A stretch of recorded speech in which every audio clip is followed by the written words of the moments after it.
It's Wednesday night. You know what that means. We are live, man.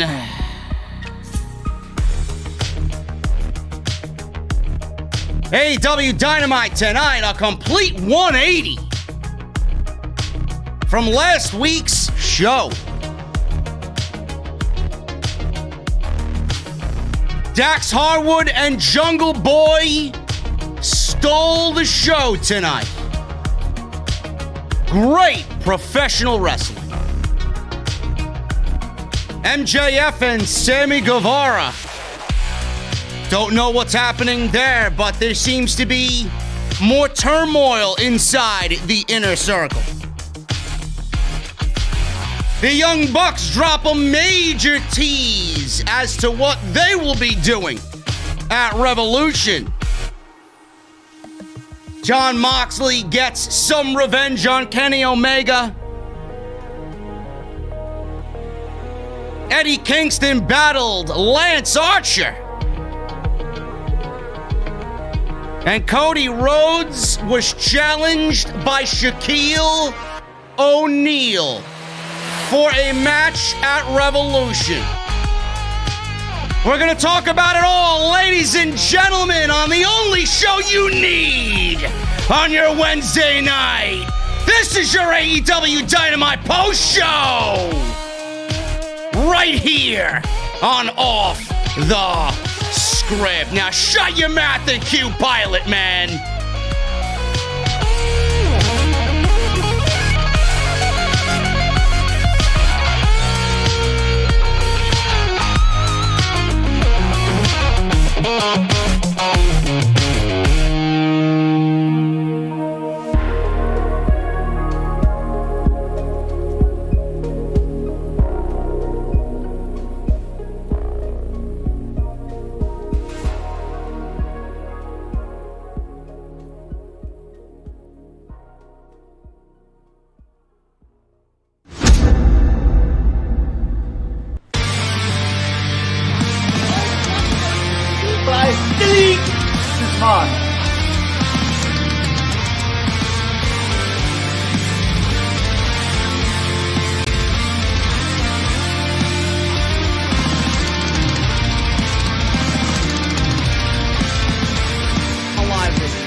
What is going on, guys? Thank you so very much for joining us right here on Off the Script. This is your AEW Dynamite post show for January 27th, 2021. I'm joined by my very good friend, Jesse.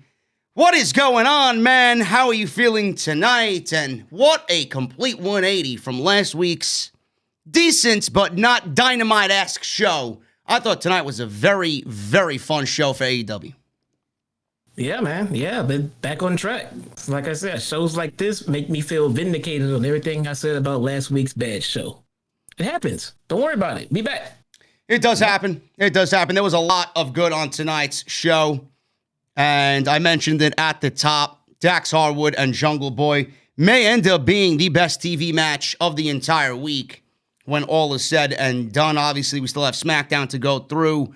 But, man, did they tear the house down in what I thought was a very good TV match. Lance Archer, Eddie Kingston, Moxley came out and attacked Kenny Omega at the end of the show.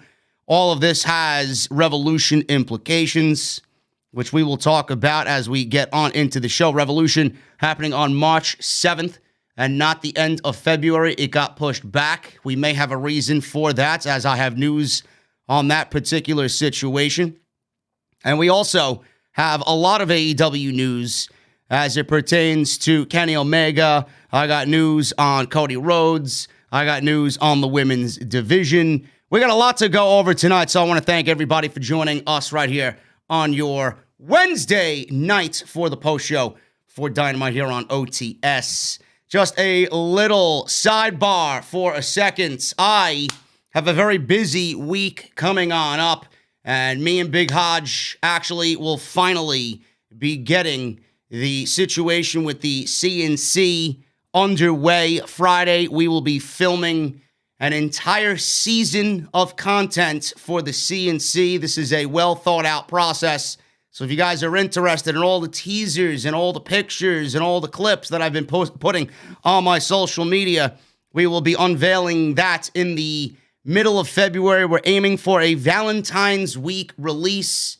The show has a name. It's just not the CNC. It is Critiques and Connoisseurs, fine alcohol, fine professional wrestling, all molded into one with some very big surprises along the way, which obviously I can't really indulge you guys in on yet, but it's going to be awesome. So that's Friday in New York City. We're going to be filming. I'm very excited about that. Make sure you guys follow all the happenings on social media at JDfromNY206. That's Twitter and Instagram.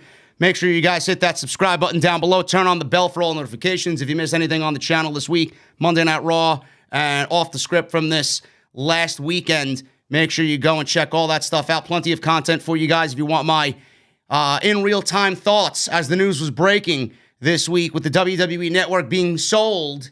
I did an extra on that as well. All of that stuff is on the channel. Go and check that stuff out. Links are down below in the description. You want your t-shirts, you want your masks, mouthmasker.com/OTS, bonfire.com for your t-shirts. You want to support, Patreon is the way, patreon.com/JDfromNY206. And as always, today's show is sponsored by my great friends over at Dr. Squatch, drsquatch.com. Use code SCRIPT at checkout for 20% off. Jesse, I want to start at the top, man. I want to start off with the beginning of Dynamite. And we had a Jon Moxley program. Then you gotta wait 20 minutes and show me a black screen. What are you talking about? That's what I saw at the beginning of Dynamite, a black screen. Well, listen. Okay, hold on a second. Skip the first fucking 20 minutes. Listen, this is why I'm here, man.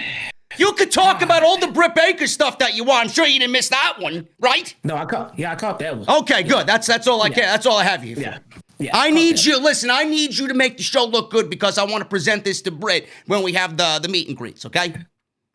And then I want to present you to. I'm gonna get your face plastered on a wanted poster, and then when I see Thunder Rosa, I'm gonna be like, listen, Miss Rosa, can you please put this man in a submission hold? He deserves it for all the months of torment that he's given me about you and Britt Baker. Let me tell you something about Thunder Rosa, dude. If she's gonna come after me, I know when she's coming because she's not coming for me until after my fucking match. And she's gonna run in after my match for about 19 straight weeks. Your match with who? Doesn't matter. That's when she attacks after Britt Baker's fucking match. Okay. Every week. What would you like her to do?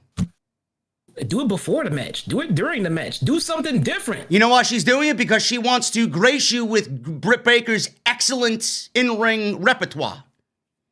And attacking Baker after the match is a heel turn to me because he made me suffer through that fucking match. Why didn't you come out during the fucking ring announcement? Oh, man. I'm going to forward this clip right to her. I'm going to see what she says. You're going to be in even bigger trouble. Anyway, moving on. Listen, I got the beginning of the show. Apparently, what Jesse's talking about, in all seriousness, I don't know if it was a Verizon thing. I doubt it was a Verizon thing. I think it was a TNT thing. I think Tony Khan actually tweeted something out about it and apologized, and TNT was quick to rectify the situation. A lot of people's screens went black. Me, unfortunately, did not have to suffer through this nonsense. Fortunately, I mean, not unfortunately. I'm surprised I didn't suffer through this nonsense because Verizon's been giving me a fucking headache all week. But Tony Khan said that whoever missed the Eddie Kingston-Lance Archer match will get it for free on YouTube. So they're going to upload the match in full if you guys want to go back and watch, which it was a very good match between these two. Eddie Kingston defeated Lance Archer in the open of the show. And that is exactly what I expected here with this outcome. We got Archer having the knee attacked in this match by Eddie Kingston. That was his way to down the big man. Archer kept up the defensive. He was on the offensive a little bit when he was beating the shit out of Eddie Kingston on the floor. He flattened Kingston, and I know Jesse didn't watch this, so it's gonna be sad that he can't give me his reaction to it, but I legitimately And let me piece this together for you. I was just finishing dinner while this match was going on, and I was wiping down a dish with my dish towel, and I was looking at the TV at the same time. Lance Archer chokeslammed Eddie Kingston out of the ring, and he chokeslammed him, what looked to be in fast motion, in real time, a chokeslam that his head bounced off the apron, and then he landed on the floor. Now, they showed the replay twice. I'm thankful to tell you guys that it was Eddie Kingston's hip, but it does not really negate the fact that the move fucking sucked. And I hope that he's all right. But he got blasted on the ring apron with this chokeslam. So we got Archer doing that. He did a Uranagi to Kingston. Kingston drop-kicked Archer down, landed a running forearm for a 2. Archer popped back up, hit him with a ripcord lariat. He went for the blackout, but Kingston fought out. Archer hit another chokeslam, and his rope walk moonsault, which is always impressive to see the big man do. Then we got the EBD claw, followed with an ending in sight here, and we didn't get it, but the Butcher and the Blade appeared on the ramp, and they dragged Jake Roberts out from the locker room. He was incapacitated. He was trying to desperately escape the claws of Butcher and Blade. So Kingston got the advantage here because Lance Archer was distracted by what was going on the ramp. Then all of a sudden the bunny comes out in sweatpants and she hands Eddie Kingston a loaded piece of something. It looked like it was black tape loaded with something in between 2 strips of black tape. So he slipped it on his wrist. He absolutely blasted Lance Archer in the face with it, and then that was it. 1, 2, 3. Eddie Kingston beats Lance Archer. After the match, Butcher and Blade hit their tag team finisher on Archer, and Kingston hit a second spinning back fist, downing Lance Archer. I am not surprised by the outcome of this match. I'm glad that they kept Lance Archer looking strong here, and I could absolutely see this being a thing going into Revolution. In fact, Jesse, with you missing the match and now you hearing what happened in the match with the outcome and the obvious outside interference to keep Lance Archer looking strong, I would assume we're getting this match again at Revolution and this feud continuing.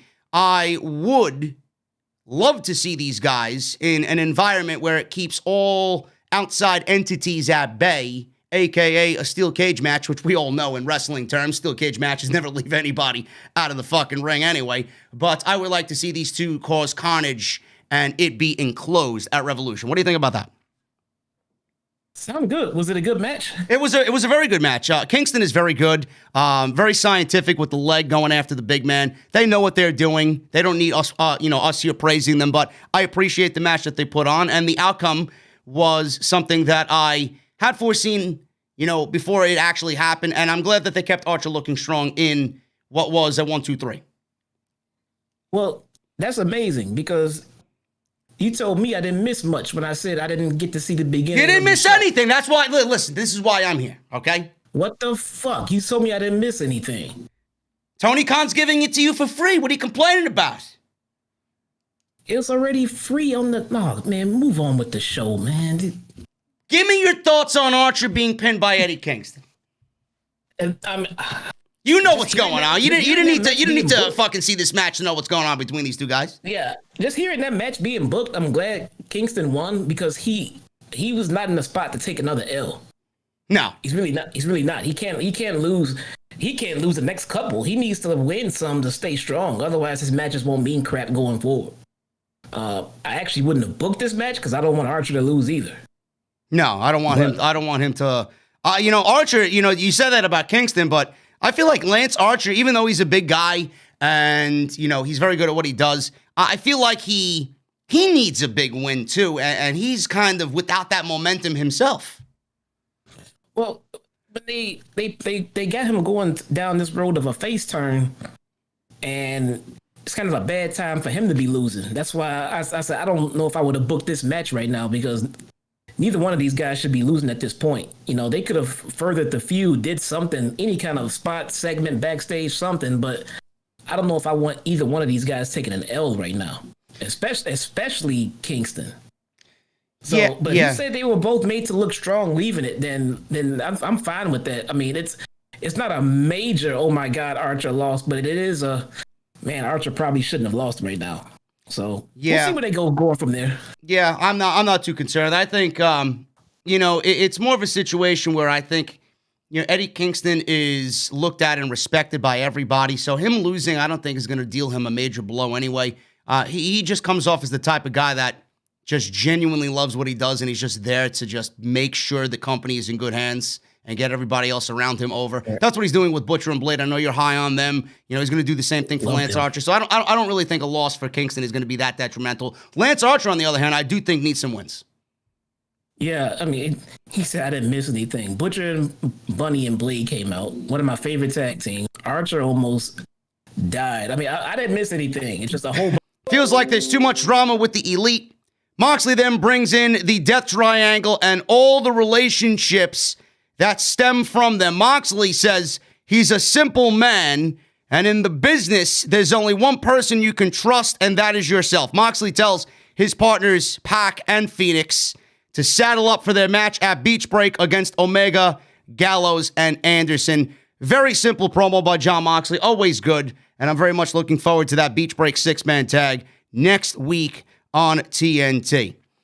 This is what I really want to talk about here. We go from Moxley to Sting and Darby Allin, and they're getting ready for their street fight at Revolution. It is confirmed Sting will be wrestling for All Elite Wrestling. Random building was the setting here.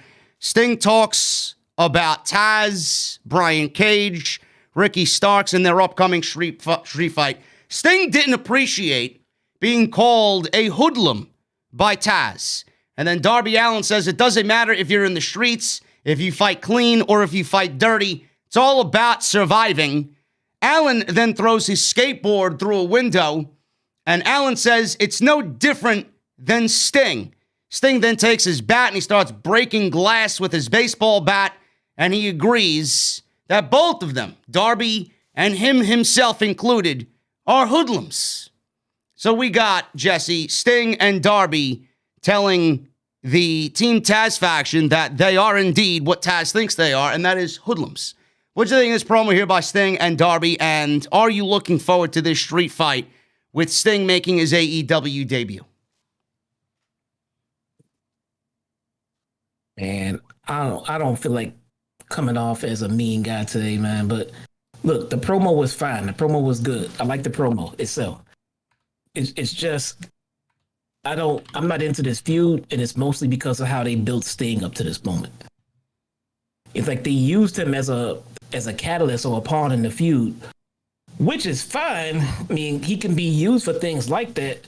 But they're using this guy as a catalyst for a feud, and we don't even know what he's doing here exactly. And we were still waiting for that, but they kind of just jumped I don't know. It feels like they jumped the introduction of Sting a little bit to put them in his feud to try to. And the thing I don't get also is Darby doesn't need Sting to further this feud with Team Taz. He doesn't need it at all. So the fact of, Sting's trying to get Darby over. Darby's already over. And putting him in a tag match with Team Taz is not going to get him more over, if that makes any sense. Because now Darby's going to have to carry that match with Sting. So I don't know about this one, man. The promo was fine. The build, I'm not into it. So I'm not looking forward to the match at all. See, the thing is, I've seen a lot of people in the stream talk about Sting, and they don't know why he's in this thing. They don't know why he's wrestling. Yada, yada, yada. It's always the same thing. You always hear somebody talking about why this, why that, why is Sting with AEW, why isn't JD shitting on it, why isn't Jesse shitting on it, why would they like this in AEW, but if it was in WWE, it would be a completely different story, blah, blah, blah. Sting, guys, I need you to understand, and I'm not going over what Jesse and I talked about the last couple of weeks. We're not comparing it to Bill Goldberg's situation, and by the way, fuck Bill Goldberg.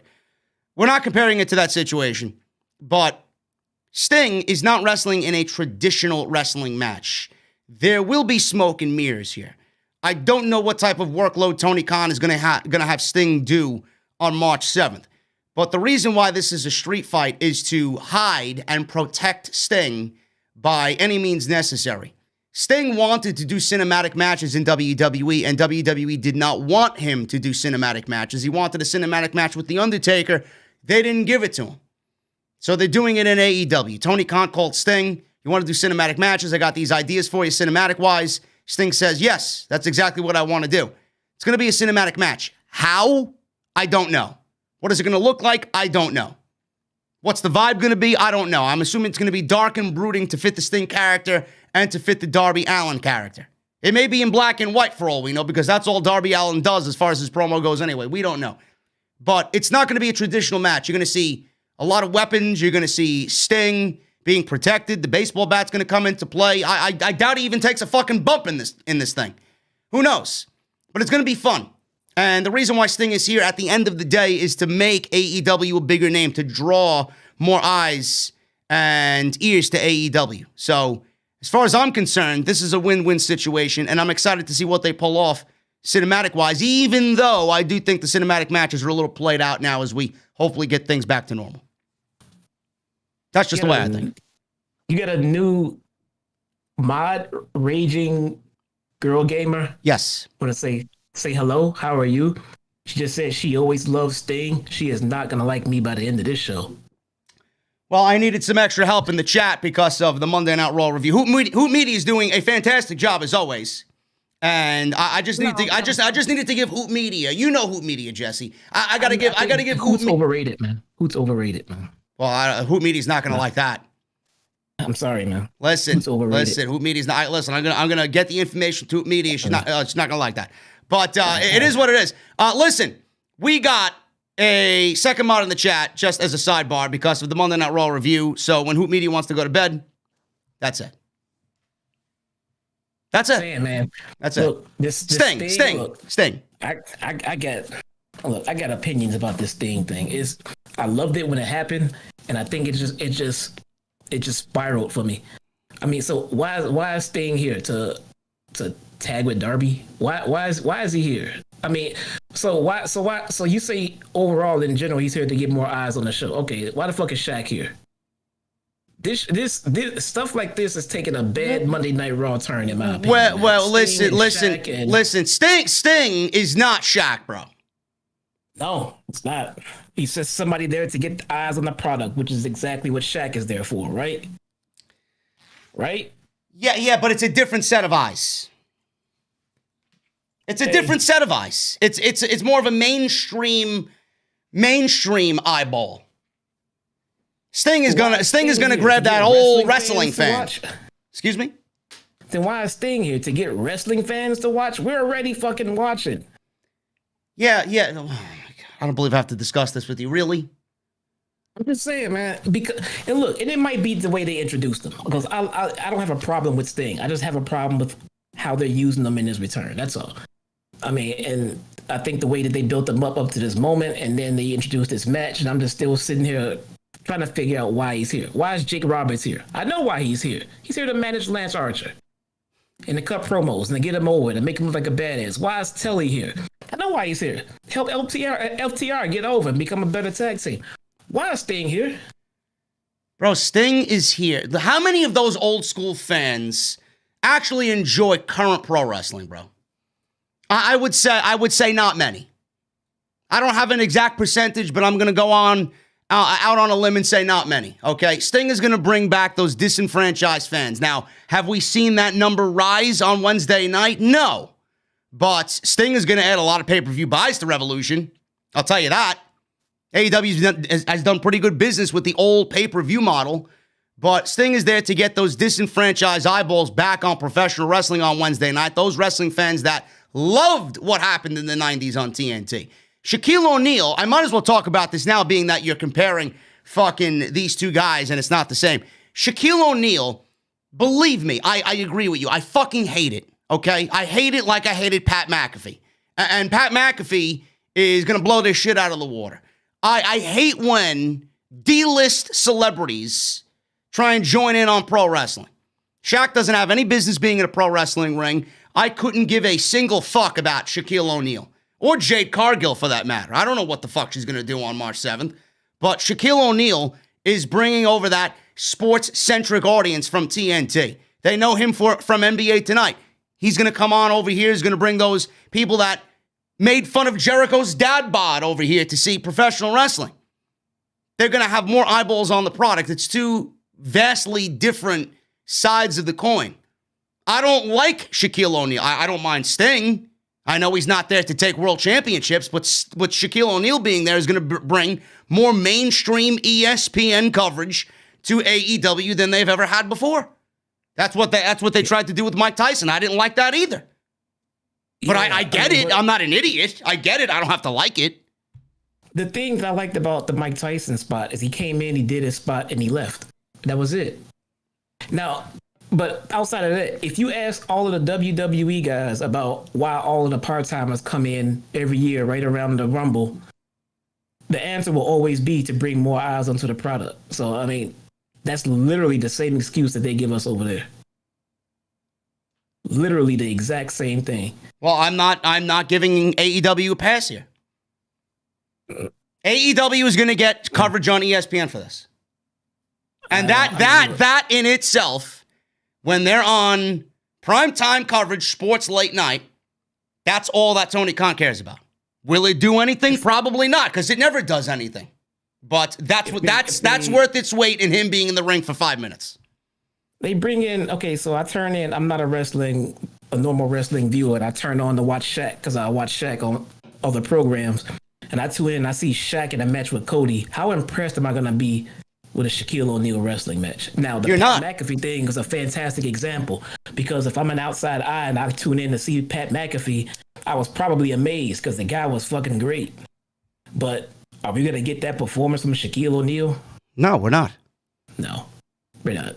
I mean, come in, do some spots. Yeah, cool. If you want to get in the corner of another big time name who can use that spot, I'm cool with that. But he's going to get in the ring now with these young guys and they all have to carry him to a decent match, or we'll put him in a cinematic match so that it looks good. Why are we jumping through hoops so this dude can try to look good? AEW's been doing fine. They don't need their stars to be in the ring trying to make the other talent look better when it's vice versa when it gets down to actuality. So you're taking your frustrations out on Sting because you don't like the way the storyline is going. And if it fit a little bit better in your honest opinion, you'd be a little bit more open to this match. Are you going to let his introduction for the last 5, 6, 7 weeks and them not really doing much of anything bother you and deter you from watching what I hope is a very well-produced match? Yeah, man, because the introduction is the build, because he just got here. The introduction and then the promos leading up to it, which are pretty much non-existent, and now we got him booked into a match. If I'm still sitting there confused as to what's going on with him, then something wasn't booked right. It just wasn't booked fucking right. I mean, why am I sitting here still wondering why? I mean, I guess are him and Darby a tag team now? Are they in a tag division? What exactly is going on? I don't know. I don't have an answer to that. I'm not gonna go out on a limb and say that they're a newly formed tag team in the AEW tag team division. From what I see, and I think AEW thinks their fans are smart, and they know that they're not going to bring in aging legends to steal thunder from the young kids and take world titles and put them in main event spots on their biggest pay-per-view of the year or biggest pay-per-views of the year. I think AEW and Tony Khan thinks AEW's fans are, up on everything, that he's just there to mentor Darby. Which is awesome, which I would get. And even the fact that he's in a match is okay as well. I don't want to be like, well, why is he ever in a match? Maybe if he would have started this run off and established that he's here with Darby and been in Darby's corner and helped mentor and manage Darby, and then that led to a match with Team Taz or something like that, then it's all understandable. But now it just seems like Darby went and got himself a tag team partner. Is that the case or not? Listen, I get what you're saying. I get that you're frustrated, but the quicker we move on from this, the quicker we get to Sting doing something else in AEW. He's going to be there for a while. So this is just the beginning stages of this guy's career in AEW. Maybe. Let me make this clear going forward. I don't want to see Sting go away in AEW. I want to see his role written a little bit better. That's all. That's all. I think Sting can bring a lot to the fucking table. I just don't think that he's in a position to do that right now because of the way he was brought in. Yeah. So and listen, everybody in the chat, Shaquille O'Neal is a D-list celebrity, folks. I'm sorry. If you think he's an A-lister, I mean, the guy's shilling Papa John's fucking pizza. You can't get any worse than fucking Papa John's, really? Give me a break. yeah. Give me a fucking break. Oh, JD's wrong on that one. He's shilling fucking pizza. He's on the board. Give me a break. Anyway, moving on. We got Jericho and MJF teaming up here against the Varsity Blondes, Griff Garrison and Brian Pillman Jr. It was a very good match, especially for the Varsity Blondes here. Garrison really stood out in this match. Brian Pillman and Garrison, I don't know what you're thinking, Jesse, but I know a lot of people that were tweeting along with me tonight on Twitter, they were impressed with the Varsity Blondes, and I said it in a tweet myself. I honestly think if you look up and down the roster and we look at the consistency of the people that we've been seeing week in and week out or every other week, the Varsity Blondes have been there. They've been given an opportunity, and I could see it. If you're watching this show on a regular basis like we are, you could see that they are getting better week by week. And it's a great thing to see. I think they are a really good tag team. And when all is said and done, I'd like to see them take that next step and really kind of mold out these characters a little bit more. I think they could be a force. I like the Varsity. I was not a fan of the Varsity Blondes when they started showing up individually on Dark. I wasn't a fan of them when they started tagging on Dark. I'm a fan now. I think I even text you, man. Like they have. I was kind of hoping they would win the match tonight, just to play spoils, just to pull one out, get the big upset, cause more. And they could have worked. They could have caused more tension in the inner circle, get the big win, ran out of there, and they could have fought after that. I thought that's where they were going tonight. But Varsity Blondes, they have another tag team on their hands that can deserve a push, man. They're getting much better. Yeah, I absolutely agree. Everybody in the chat is arguing about fucking Shaquille O'Neal. He's a Lakers legend. That's great. He's still shilling Papa John's pizza, man. When you fucking go to Papa John's Pizza and I see a pizza on the fucking menu for $6.99, it's not pizza, you fucking geeks. You fucking serious? This is what you're arguing over in the goddamn chat. Papa John's. I could make a better pizza in my fucking sleep than Papa John. Oh my God, man. Say he's a Laker legend. He's a Laker legend. Great. What, 30 years ago? He won a champ in Orlando, Miami, Phoenix, LA, Cleveland. I mean, come on, man. Yeah, when you gotta go to fucking 6 other teams and win championships, yeah, he's a Lakers legend. Yeah, okay. Yeah. Fuck out of here, man. If you're a Lakers legend, you win fucking 6 or 7 championships with the fucking Lakers. Yeah. He's a legend. I'll give him, he's a legend, but he's not a Laker legend. He's just an NBA legend. Moving on. Varsity Blondes, excellent. Now we got MJF. He got on the microphone. He shitted on Griff Garrison. And then he's like, Sammy, after the match, we need to talk. And he gets on the microphone and says, listen, we could skip the formalities here, Garrison. Look at you. I didn't even recognize you, man. He's like, let's skip the formalities here. And why don't you just go and say I quit? And I'll fucking save everybody the trouble. So Garrison then punched him right in the face, laid him out. MJF ran away, grabbed the chair. Jericho tagged in. He was met with some offense from both Brian Pillman Jr. and Griff Garrison. Tried to come back with some strikes, but Pillman clotheslined him down. MJF took over with an illegal kick from the apron. Then we go to commercial break. Pillman came with a comeback as we came back from commercial break with a diving crossbody, led to a hot tag by Griff Garrison. Garrison ran wild with some clotheslines. He escaped some double team moves by MJF and Jericho. He finished it off with a double spear on MJF for 2. So he double speared Jericho and MJF, but he went to go cover MJF for the 2 count. Pillman tagged in, landed a missile drop kick off the top rope before downing Jericho with a thrust kick for a 2 count. He sent Jericho to the floor with a drop kick. He was met with a devastating Judas effect. And one of my favorite moments of the night, Jesse, I know you watched this, you've seen this.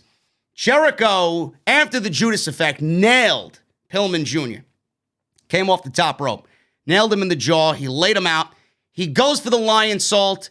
Absolutely picture-perfect lion salt. Did Chris Jericho hit. The camera, and this was all done by design. You ain't gonna fucking get this over on me. Camera zoomed in on him, and Jericho looked directly dead on into the camera, smiled like a prick, and made the cover 1, 2, 3. After all the critics, you and I included, because we got to call it as we see it. We can't be, AEW marks over here. But smiled into the camera after the lion salt, 1, 2, 3, smiling for all the critics because everybody shit on Chris Jericho being sloppy last week. He looked good. The Varsity Blondes look good here. And this was a very fun tag team match. So good on Chris Jericho, man. He knows how to say fuck you without actually saying fuck you. Did you see social media after he hit that lion salt? Dude, one would think that Jericho just hit a fucking 450 or something, dude. He hit his own signature move, and people are praising him like it was the most amazing shit they've ever seen. Because he messed it up so bad last week. People are praising him for doing his own move. Listen, you can have an off week, but I'm not going to sit here and tell you it was a good match when it was a bad match. Everybody has off weeks. I have off days. Not every stream is fucking perfect. Not every stream is great. I don't sound good. There's a disconnection here or fuck up there. Oh, if I'm missing an intro here or an outro there, shit happens. But the way you battle is you say nothing. You come back the next week and do what Jericho did, and that's smile like a fucking prick in the camera. Yeah. It was awesome. I'll give him that much. That was a nice little nod to every podcaster and everybody without coming out and cutting a promo on the fans. He did a move and just cut a mental promo on all of the fans. I love that part of it. That was fucking awesome. I love that. So moving on from that, MJF and Sammy Guevara, they were arguing at the end of the match, and that was not the last we seen of those two guys on Dynamite tonight. Moving on to Shaquille O'Neal, man. Moving on to Shaquille O'Neal, and we have Shaquille O'Neal challenging Cody Rhodes to a match in March. March is Revolution, March 7th. Now, I got news on Revolution. Now, I don't know why exactly they're moving from February to March, but Meltzer revealed that there have been talks of holding an NBA All-Star game on the day of Revolution. So I don't know what's happening here, but he says this, and I quote, so it's March 7th. That is the day of the show. It's going to stay March 7th as of this moment. It was announced tonight on Dynamite as March 7th. Of course, nothing is for sure, but the decision is pretty much for sure. They went to March 7th because they were trying to avoid, obviously, March 6th and the big UFC pay-per-view. They don't want to go against that. The February show, there was the Canelo-Alvarez fight. Now the NBA is strongly talking about the All-Star game being March 7th in Atlanta. So that would be head-to-head. Being head-to-head with a big sports event is something. The indication I was given is that they're still going on March 7th. And like I said, tonight was announced as March 7th. So, you got to take with the good with the bad here. AEW obviously doesn't want to battle pay-per-view on a UFC night. So if you're going to give me the option, am I going to go head-to-head with UFC or am I going to go head-to-head with the fucking NBA All-Star game? I'm taking the NBA All-Star game. So either way, it sucks. But either way, you look at it, they made the right decision. No doubt about it. It's not like WWE where everything is on a network and nobody's paying. AEW is running legit pay-per-views, and those are buys that they would lose. Yeah. So, yeah, I agree. Yeah. So they made the right decision there, obviously going up against the NBA All-Star game instead of UFC on March 6th. So we got Shaquille O'Neal, and he challenged Cody Rhodes to a match. Cody and Arn came out to the ring. Shaq, by the way, cut a very generic promo, and I don't even remember what he said because I was trying to pay as little attention as possible to Shaquille O'Neal speak. Cody and Arn Anderson heads out to the ring. Tony's in there with a microphone.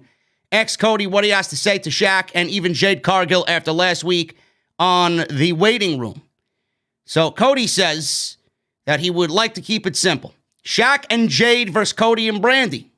But life happened. We're having a baby.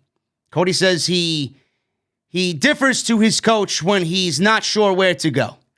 So Arn Anderson here takes the microphone and he asked Arn what he should be doing going into Revolution. Arn tells Cody it's about that time where you are going to be a dad soon, and that's on the forefront of his brain. So Arn brings up a date back in 1985. He said when Dusty was taking on Tully, they were taking on each other in a match, and then he had to fly on a plane across the country to see the birth of his newborn baby son, a.k.a. Cody. So when Cody was listening to Arn Anderson speak about Dusty wrestling Tully and then getting on a plane to fly across the country to go see him be born, Cody legitimately was getting watery eyes. You've seen how emotional he was getting. You see how much he misses and loves his father. So Arn says if he wants to do the show, he needs to do so with eyes wide open.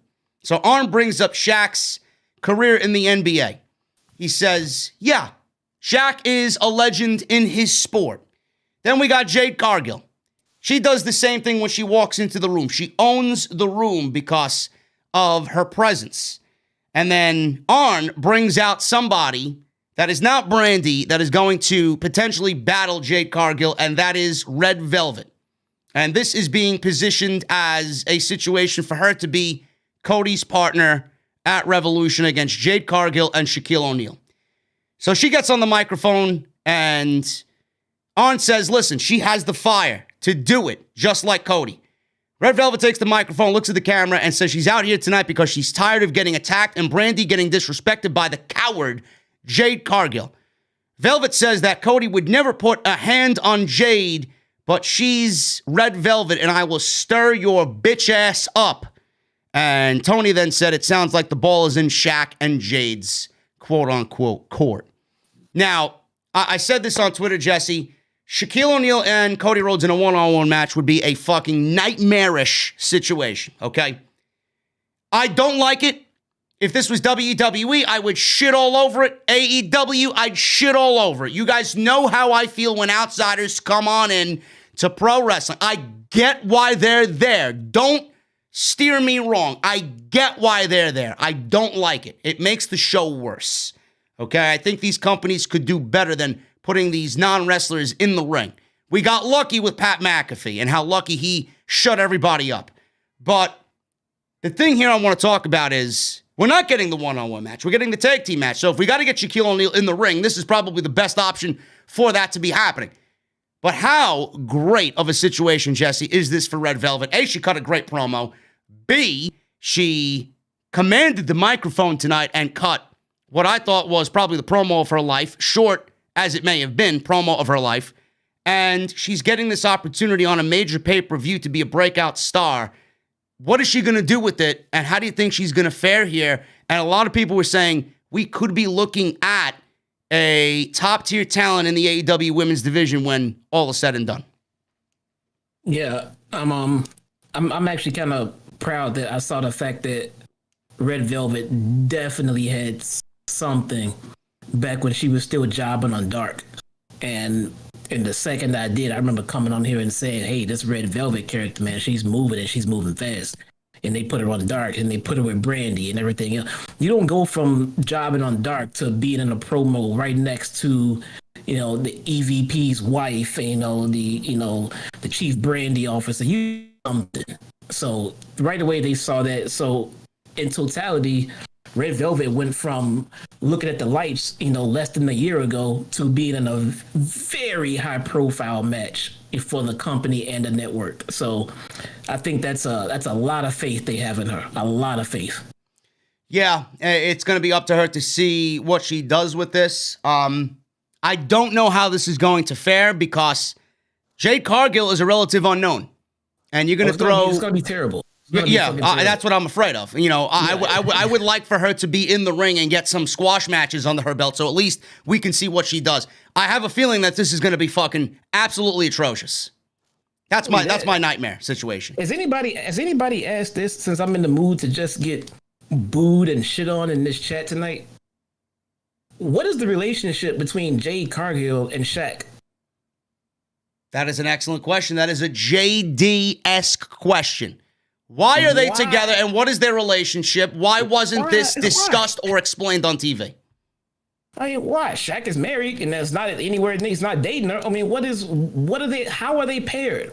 How did they come together? Is Shaq friends with Jade's husband? I mean, I don't understand it. I mean, is he a mentor? Did he train her to wrestle? Maybe. Depending on how bad she's going to look on March 7th, maybe he did train her to wrestle. I don't even know where Jade Cargill came from. Like, I don't even know if she has a wrestling background. I don't know if she has a bodybuilder's background, which, I mean, let's get that straight. She's in phenomenal shape. I'll give her that much, but I'm still trying to figure out what her position is here on the show. How does she get here to be vouching and trying to, you know, demand a match from the EVPs with Shaquille O'Neal?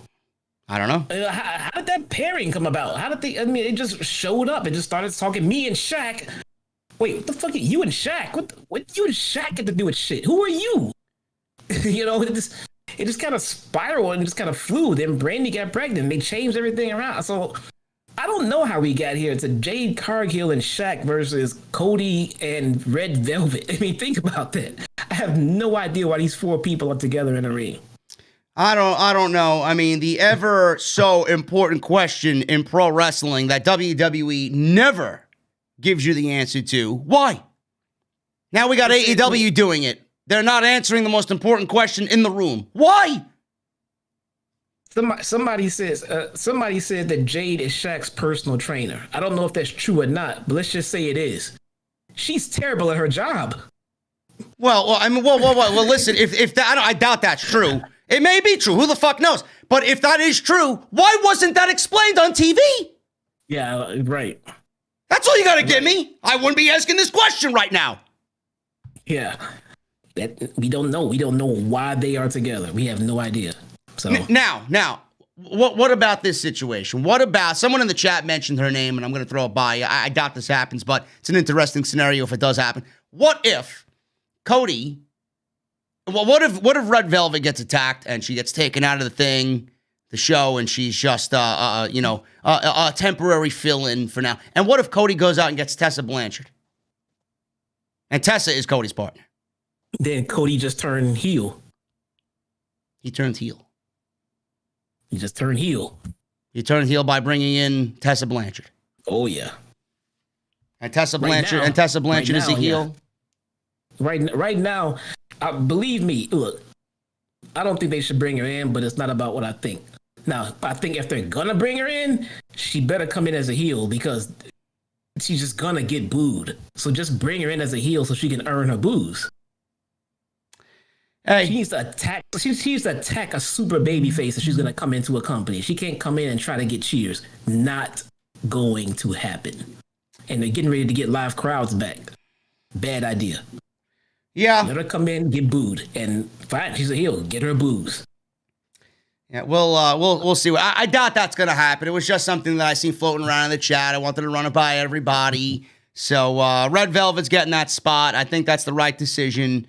And again, I'm not looking forward to the match whatsoever. These types of matches tend to be on the cringe list, and I don't want anything like that infiltrating AEW, but it seems that we have gone WWE on March 7th. That's all I'll say. And it also, not to cut you off, Jesse, but it also just goes back to what I said last week. It feels like Cody Rhodes is in something just for the sake of being in something when he really doesn't need to be in anything. Like, why is he there? He's in, I'm gonna forget what I was about to say, but hold on. It feels like he's just in a program. Just for Cody Rhodes to be on TV? Yeah, he feels like a flex position. He feels like they're just gonna stick him in whatever they want to get some attention to. I think that's why they took the title off of him, because he doesn't fucking need it. Because whatever match he's in is going to be super high profile. Like right now, he's in a ring with Shaq. And then after that, they'll put him. If Cody is coming off with a lot of WWE vibes with his storylines as of late. I've said that before, and I'm going to stick to it. He's been very WWE-ish with his feuds and storylines. Listen, I agree with you on that. I don't think I'd go that far, but it does certainly feel like that. I don't know why you need to be on TV if there's really nothing substantial for you to be doing. Your wife is, I don't know how many weeks pregnant, so you should be home. And God knows Cody probably needs a rest. He could rest those fucking knees of his and his back. But why does he need to be on TV? I get he's the face of the company, but Jesus Christ, it just comes off as if Cody Rhodes just wants to be on TV for the sake of being on TV. Yeah, I mean, on TV is one thing. I mean, stay at home, I don't know. The guy does have a job to do. And if both of those two stay home, that's literally two, executives sitting at home. Somebody needs to come in there and help run things in the back, if nothing else. Well, then stay in the back. That part. Yeah. But that doesn't, like you said, that doesn't mean he needs to be in a high-profile storyline. Now, maybe that was the only way for them to get Shaq in. I'm pretty sure there's a lot more logistically than we, are privy to. But if they really wanted Shaq and Shaq said, hey, I'll work with Cody, and it was a TNT thing because of the show and everything else, I get all of that stuff. But it's not appealing to, the regular fan at all. And for me, it brings back WWE nightmares of celebrity booking. Yeah. So, I want to touch this before I forget. Now, look, again, I'm going to preface this. I don't want to see Tessa Blanchard in AEW, period. And I should just end it there. But if she does come in, I don't see her doing anything but coming in and going straight with her father and FTR. You put her in that group, in that heel group, and form a faction right there with them. Listen, man. Why wouldn't she be with her father? We'll touch on that a little bit later. Keep that name, Tessa Blanchard, in mind. They got this eliminator tournament coming up, and what AEW has done is they added another layer to this tournament. You got one side of the bracket, all United States women. And the other side of the bracket, you got all Japanese women, which I don't necessarily care for. I don't like that. Depending on who they go and get to wrestle in this thing, we'll see. But what if she shows up in the eliminator tournament as far as the United States bracket is concerned? It would feel like if she shows up and if she wins that tournament, it's going to feel like they created this entire thing just for her. And that's also going to get her more heat. It's not something that people should balk at here. They should be thinking about this situation. Well, I mean, they just like the first eliminator tournament, we could be looking at the same thing with the women. The only reason why that eliminator tournament for the men was around was to give Kenny Omega and Adam Page a platform to do what they did and give Omega the right to win the world championship. Same thing could be said for Tessa Blanchard. Yeah, it's true. I mean, it is definitely a possibility. It's definitely a possibility. I don't want to see it. I mean, I would rather see some other names show up, but we'll see what they go for. We'll see where they go with it. We'll see where they go. I still got my money's on, like I said, I think Taya Valkyrie is the top pick to bring in with no heat and get a big boost to the division. I would love to see more of Ivelisse and Diamante on Dynamite. They're still on Dark, but I mean, that's here nor there, man. Tessa, I just don't think. I think at a time where they're getting ready to get fans back, I think bringing Tessa in, especially anywhere near a babyface role, is just bad business. Bad business. Yeah, I think a lot of people feel that same way. So you're probably not the only one.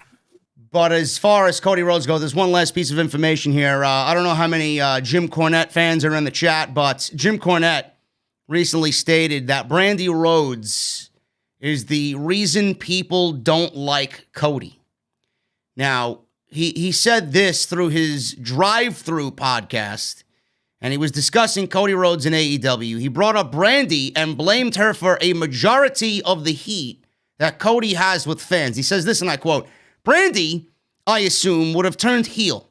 Anyone who doesn't like Cody, 75% of it has to be because he's aligned with Brandi.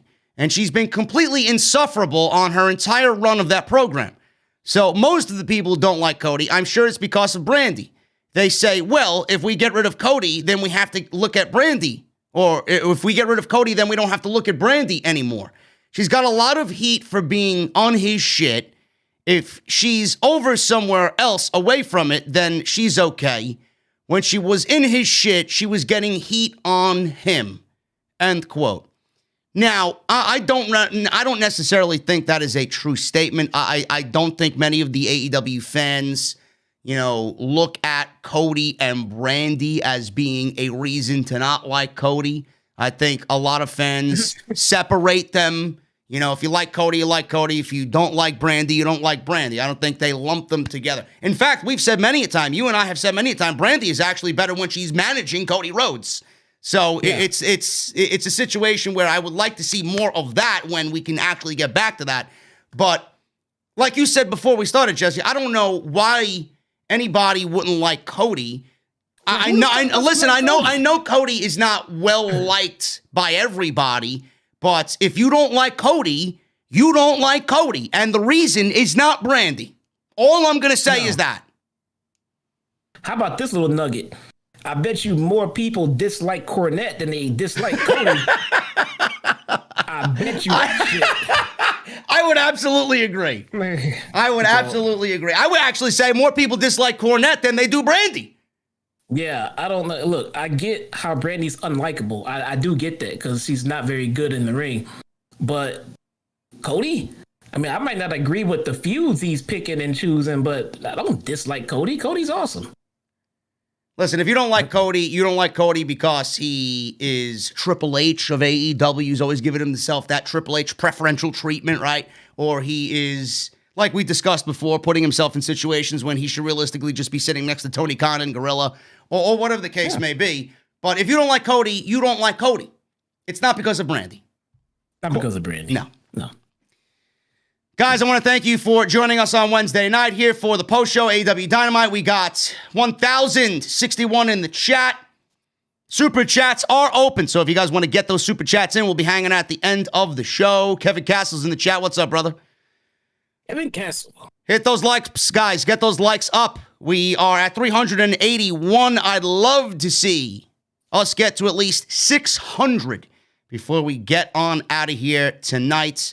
And I want to thank Dr. Squatch, as always, for sponsoring the show tonight. If you guys need anything, man, soaps, colognes, toothpaste, deodorants, shampoos, conditioner, you name it, man. Dr. Squatch has you covered on all bases. I want you to look your best. I want you to feel your best. I want you to smell your best. And you already are listening to the best, man. DrSquatch.com. Use code SCRIPT at checkout. You're going to save 20% off your entire purchase, man. Code SCRIPT is valid on any purchase. So make sure you guys go and get yourself some Dr. Squatch today. And I want to thank them for supporting Off the Script.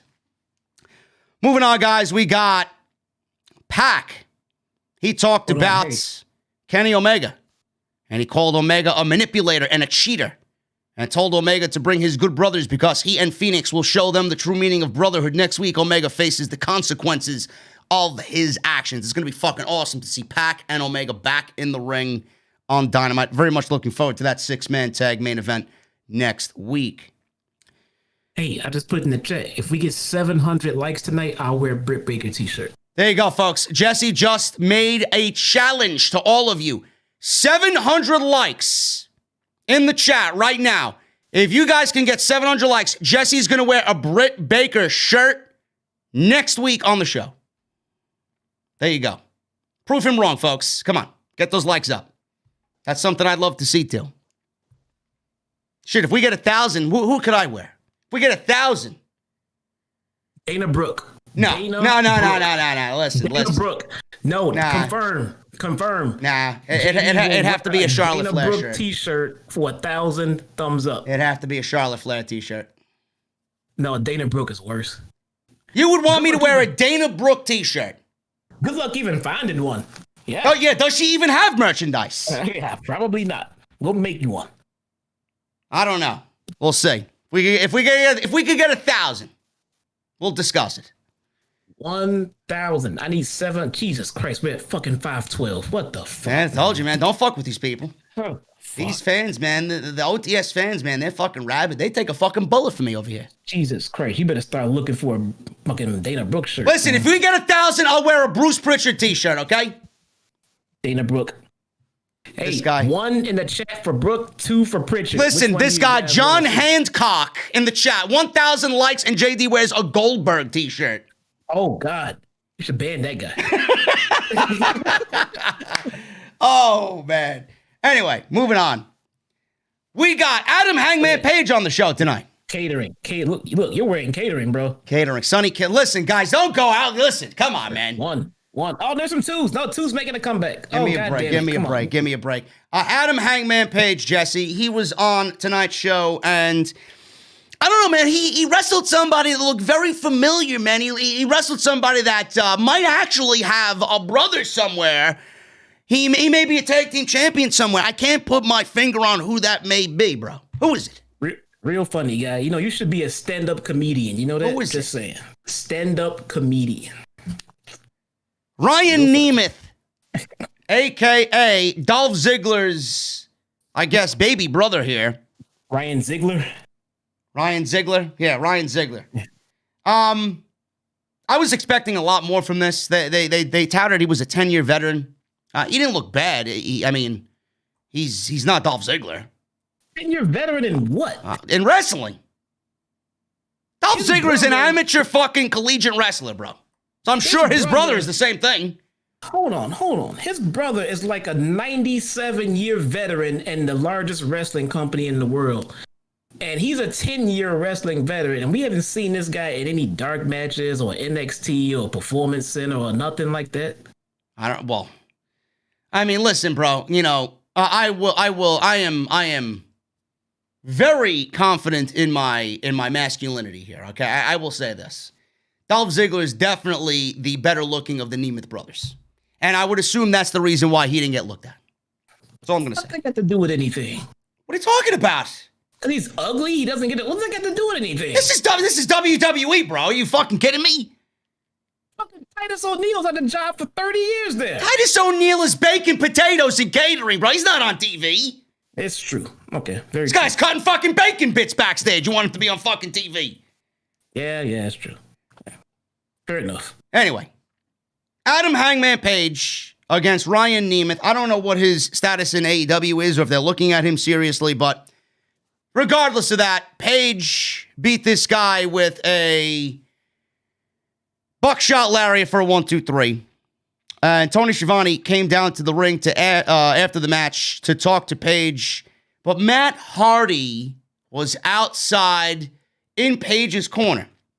So Hardy gets in the ring, said he had to come out and be in Page's corner and support him. He said that Page seems lost, and he knows how much love Page had for Omega and the Young Bucks. Hardy says he doesn't want anything from Page, but he wants to let him know that he's a good person and he deserves to be happy. Hardy offered Page a spot in his dressing room because he looks at Page and where he's getting ready and where his dressing room is, and it's adjacent to catering, he says. So Hardy says, listen, I got a big dressing room, big enough for more than just you and me, man. You can come, open invitation, change in the locker room. My dressing room is your dressing room. So Tony Schiavone eggs him on. Sounds like a good deal to me. If I were you, I'd take it.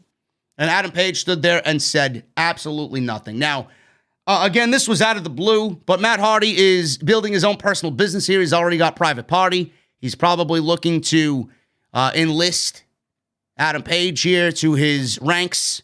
But regardless of that, and we don't know where it's going, I like this, Jesse, for the simple reason of, and you may think I'm wrong here, but let me gauge your interest on this and see where your head is at. The more people that are interested in Adam Page, the more I would say AEW is going to present him as a bigger deal.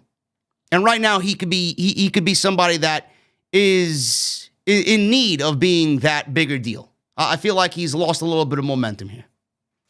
Yeah, it looked like they took a hard turn on the direction they were headed with Page, with Kenny, when they finally just took they just took Kenny down a completely different path, and they didn't really have a direction for Hangman yet, which that within itself is his direction. So I kind of like what they did. The fact that he has no direction is his direction. That's where they're going with it. So that can work. Hangman's been a loner for the last few months and everything else. So I like this. It can work. I just want him to end up in the Dark Order. As long as he ends up in the Dark Order when it's all said and done, then I'm happy. Now, my next question to you was this. I did not watch BTE.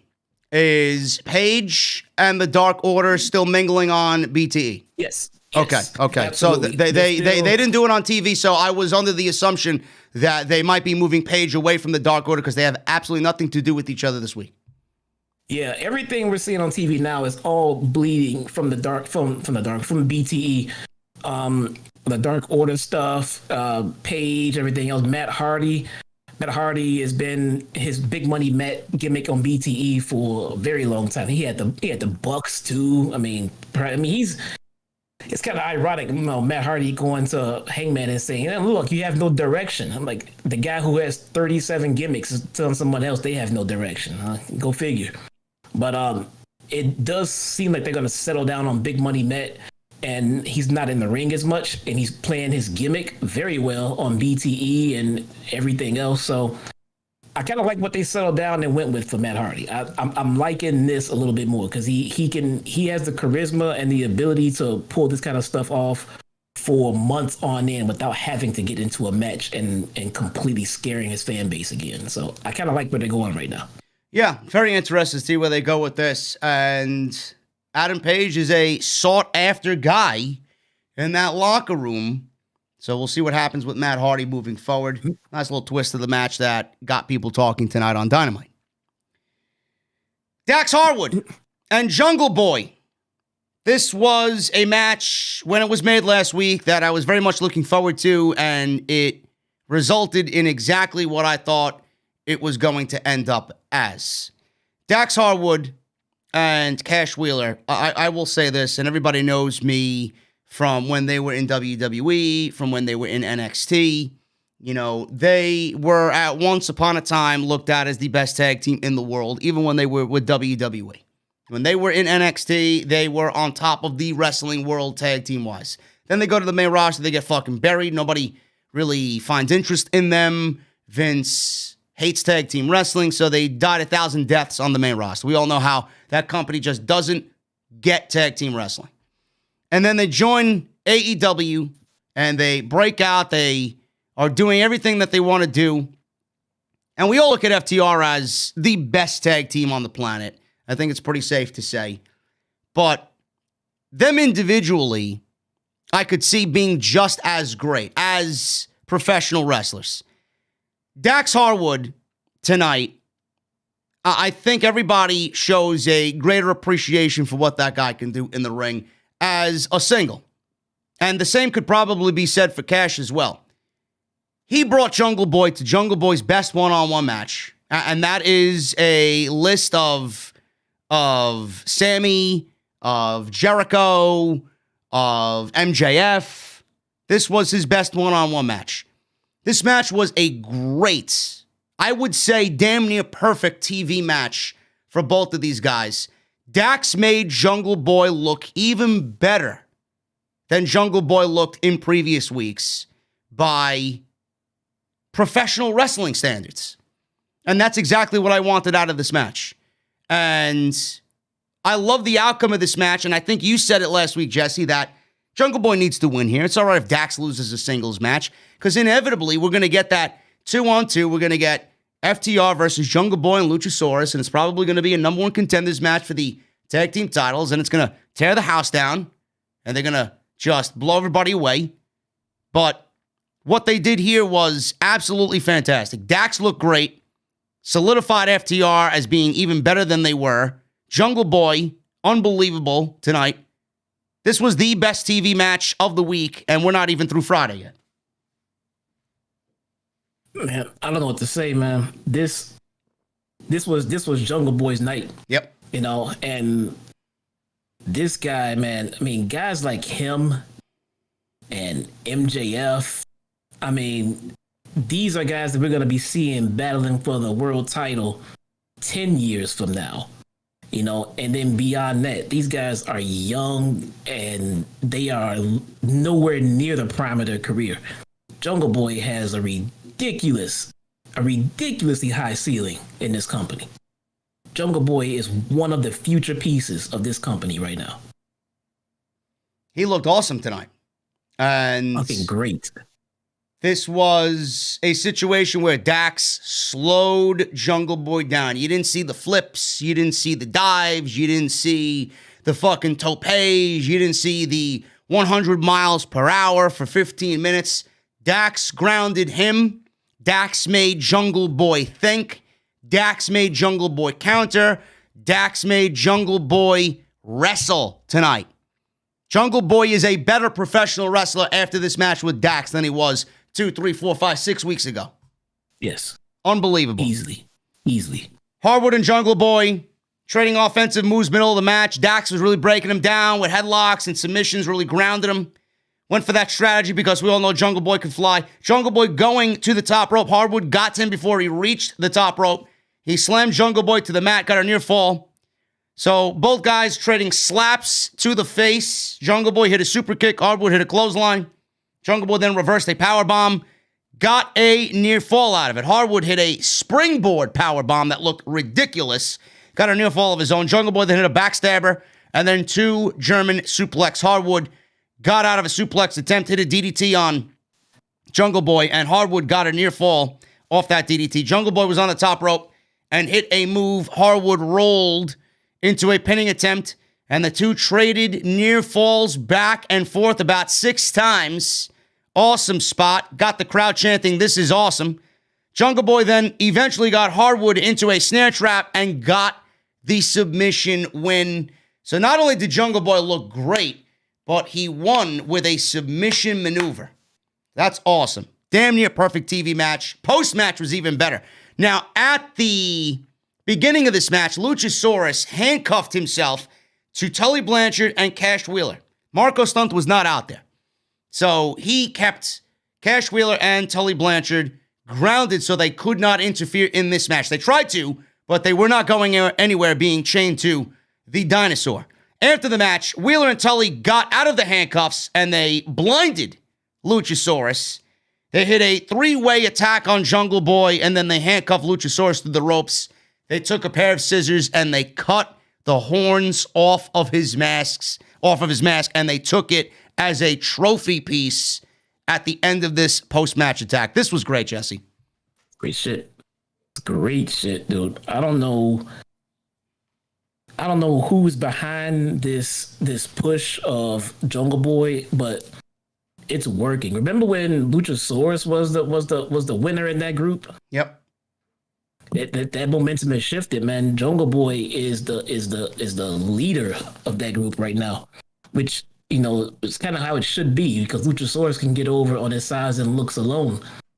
I mean, so as of right now, man, Jurassic Express is looking really good. I would hate to see them get all the way to the top and lose that tag match, but if they do, they still got the momentum with Jungle Boy to go into singles. So, and how long has this company been in business, man? And look at the stars they've already started to blossom and home grow on their show. So that alone is why I respect and love watching this company every week, because we're seeing new talent bloom from the ground up. We're not seeing someone being yanked off the indies and then put on TV while they were hot. Yeah, these guys all came from the indies, but they were not red hot like they are right now. So now they are hot. So I like how they are building their roster up on AEW. I think it's Tony Khan. I think Tony Khan is single-handedly the one who is lobbying for Jungle Boy to be higher than he is. I think Tony Khan loves that kid. Bought him his own fucking theme music.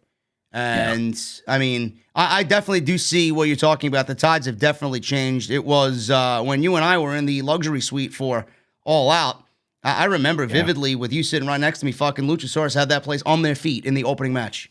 And you look back at that and look at what happened tonight, and you're exactly right. Jungle Boy is the face of that tag team now. He is. He's so over. And it's amazing because he doesn't cut promos.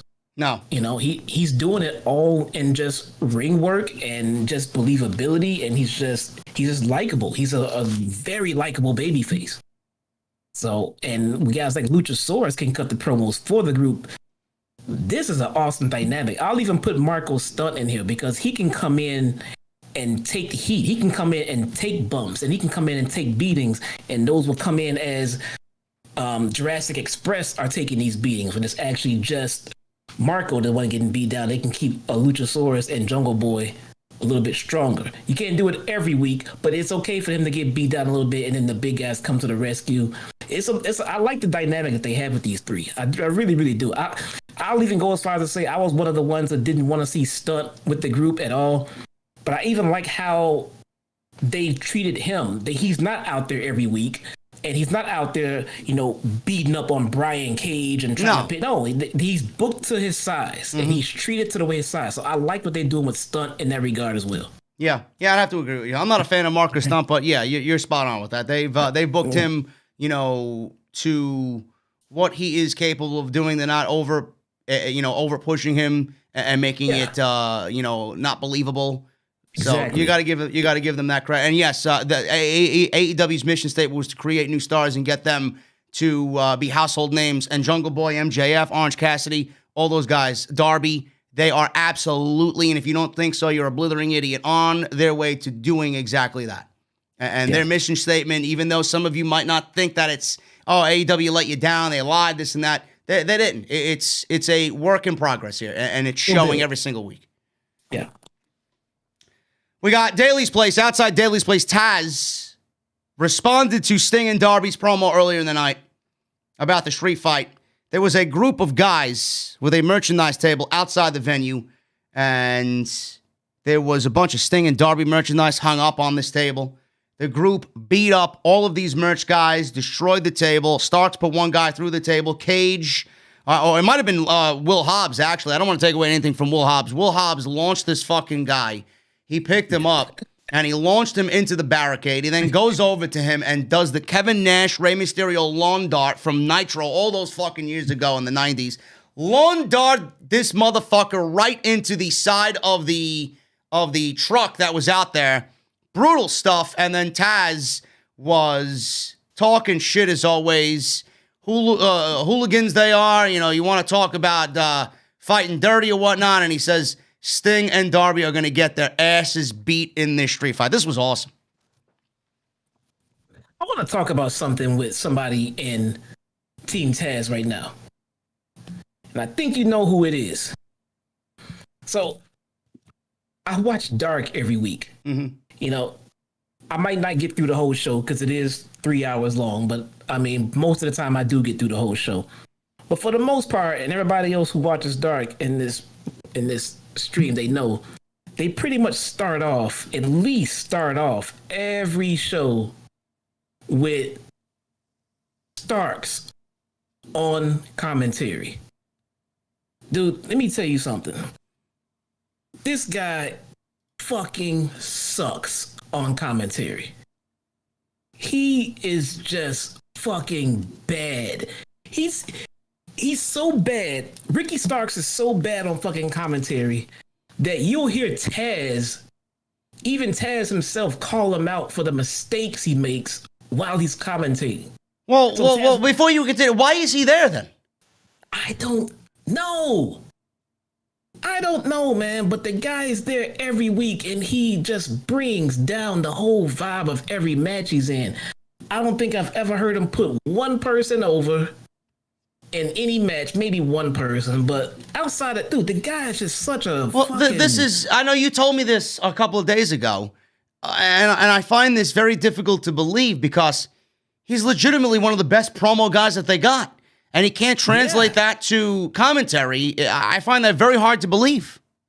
Yeah. Some people in the chat saying -1 is better. Dude, just watch it. He's great at cutting promos. He is not great on commentary, man. This guy's like fucking makes Josh Matthews look good. He's just so bad. Some people in the chat saying Brody Lee Jr. is better. Yeah. Yeah, I'll take -1 all day, man. He's just fucking. And look, this wasn't like 1 week deal. So anybody who knows what I'm saying, he's been there for weeks on end, every week. Ricky Starks on commentary, and I'm like, okay, maybe it'll get better this week. Nope. You'll get Taz trying to say something. Ricky Starks will cut in, and then Taz will go, "What the fuck? Why you walking all over me? I was still talking." You know, you pointing out his flaws to everybody as he does it. He does. He walks over him. He walks over. I mean, dude, he just. Thank God he does not stay out there for the whole show. Just put it like that. He does not stay out there for the whole show. Thank fucking God. Well, you watch Dark. I don't watch Dark, so I really can't comment on this. I just find it very hard to believe that Ricky Starks, being such a great promo guy, can't translate that to commentary. So, hey, man, not everybody's cut out for the desk. What can I say? Not this guy. It's so bad. You know who is cut out though for the dental chair? Britt Baker. Oh Jesus Christ! I mean, like 605. Okay, we not there yet, man. 700 likes and Jesse wears a Britt Baker shirt. Get him up. Britt Baker versus Shanna. She is back. Very nice to see her back on Dynamite.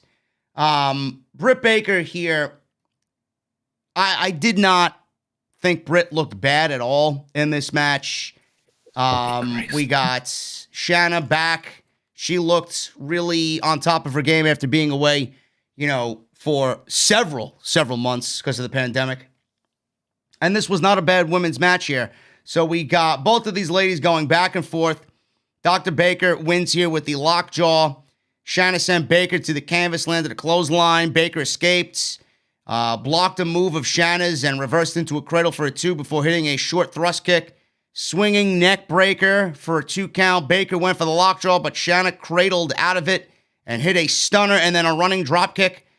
So then we got Reba distracting the official, jumping on the apron. Shanna went for a tiger driver, allowing Baker with the distraction to lock in the lockjaw and tap out Shanna almost instantly for the win. After the match, Baker hit a curb stomp on Shanna and applied the lockjaw again. Thunder Rosa comes out, and Thunder Rosa chased Baker and Reba away. Rebel, Reba, whatever the fuck you want to call her, away into the crowd. Thunder Rosa then went to go check on Shanna to see if she was all right. We're getting that match next week. Should be a good one, Baker and Thunder Rosa. I'm very curious to see how AEW books this. It will definitely be a situation that answers a ton of questions about where Thunder Rosa stands with the company, how long she's going to be around, what they have planned for Britt Baker. So it's going to be interesting to see what happens there. Should be a good match. And like we said last week, Jesse, Britt Baker needs to bring all of it. Go home. Go ask Bay for some tips. Okay? Pry him away from fucking Twitch and get him and get his ear and see what you got to do. She's got to bring it next week. Otherwise, this is not going to be good. You think this is a good match by Britt? I thought Britt, dude, there was some nice reversals there by Britt. She's not perfect, okay? She's a lot better than what she was. But the reversals that I'm talking about, there was a nice little sequence of moves where she was chaining some rolls and some pinning combinations together. She doesn't have the best movement, but she didn't miss her spots. It's like me dancing. I can't fucking dance for shit, but if you teach me the basics, I'll look like a fucking stiff piece of cardboard out there. All right. Same thing. All right, man. It was good. Look, I don't want to get beat up on in the chat again. Let's just go to the next match. Oh, man. Well, listen, I got some news on Britt Baker. Kenny Omega, by the way, commented on the state of the AEW Women's Division. He was interviewed with TV Insider. He put over the talent that they have, noted that they still have goals to achieve. He says this, and I quote, "I think we are taking baby steps." Same thing that Chris Statlander said the week before. "We have hungry performers who are passionate about getting a chance to do their best. Passion speaks to me more than the performance of a maneuver. And right now, our women are really chomping at the bit to get those TV spots. They're all training hard. Our roster keeps getting better. No one has lost their passion.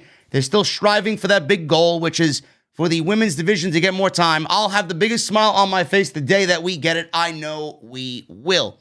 So his comments were very basic and very, I guess, uplifting. Okay? So nothing new from Kenny Omega. But if you guys did not know, Britt Baker's transformation into the Britt Baker that we see now. Obviously, she's come a long way. She's a lot better than what she was 1 year ago. If you guys are wondering who the person is that is responsible for Britt Baker's heel turn and her character development, she revealed that Kenny Omega is responsible for turning her heel. Since the company started, Omega has been keeping a close eye on not only Baker, but the entire women's division. Baker added that Kenny Omega approached her one day and asked what she thought of a possible heel turn, and this is what she said. I quote, "It was Kenny Omega. He had the idea of turning me heel. I remember I was in the ring one day just training. He came up to me and talked to me about it. He's like, 'What do you think about being a heel? We don't really have any heels, and maybe this could work.' And I remember just saying, 'I'm down to do anything, and I always will try anything.' And at that point in my wrestling career, I had never been a heel, not even close once in my life. So just like my whole experience of AEW, I was just kind of getting thrown into the fire. Let's go. Let's see if it works." And it did. End quote. What do you think of that, Jesse? Are you surprised that Kenny Omega is responsible for Britt Baker's heel success? No comment. So Kenny is the reason that she turned. Let me tell you something now. Kenny did not turn Britt Baker heel. Who did, The fans turned Britt Baker heel. Well, are we gonna forget about the fact that she was a nauseating babyface that couldn't get over, so she had to turn heel? We just gonna swing over that shit, huh? We're gonna forget that part. She turned heel. She turned heel because she couldn't get over. And then she found a better character. And I'll give her this much. She has gotten herself over as a heel. Yes. She has gotten better in the ring. Yes. So for anybody who's here and didn't hear me say this a few weeks, in the last few weeks, she has gotten better and she's progressed, and I give her that much. But she did not turn heel because it was an idea of her or Kenny or anybody else. She turned heel because the babyface gimmick they had planned for her was not working at all. Not at all, because she wasn't believable, she wasn't good in the ring, and she was just nothing that anybody cared about. She turned heel and everything is clicking for her and her character, so I'm happy about that for her, because they got big plans for her, so I do want to see her do well.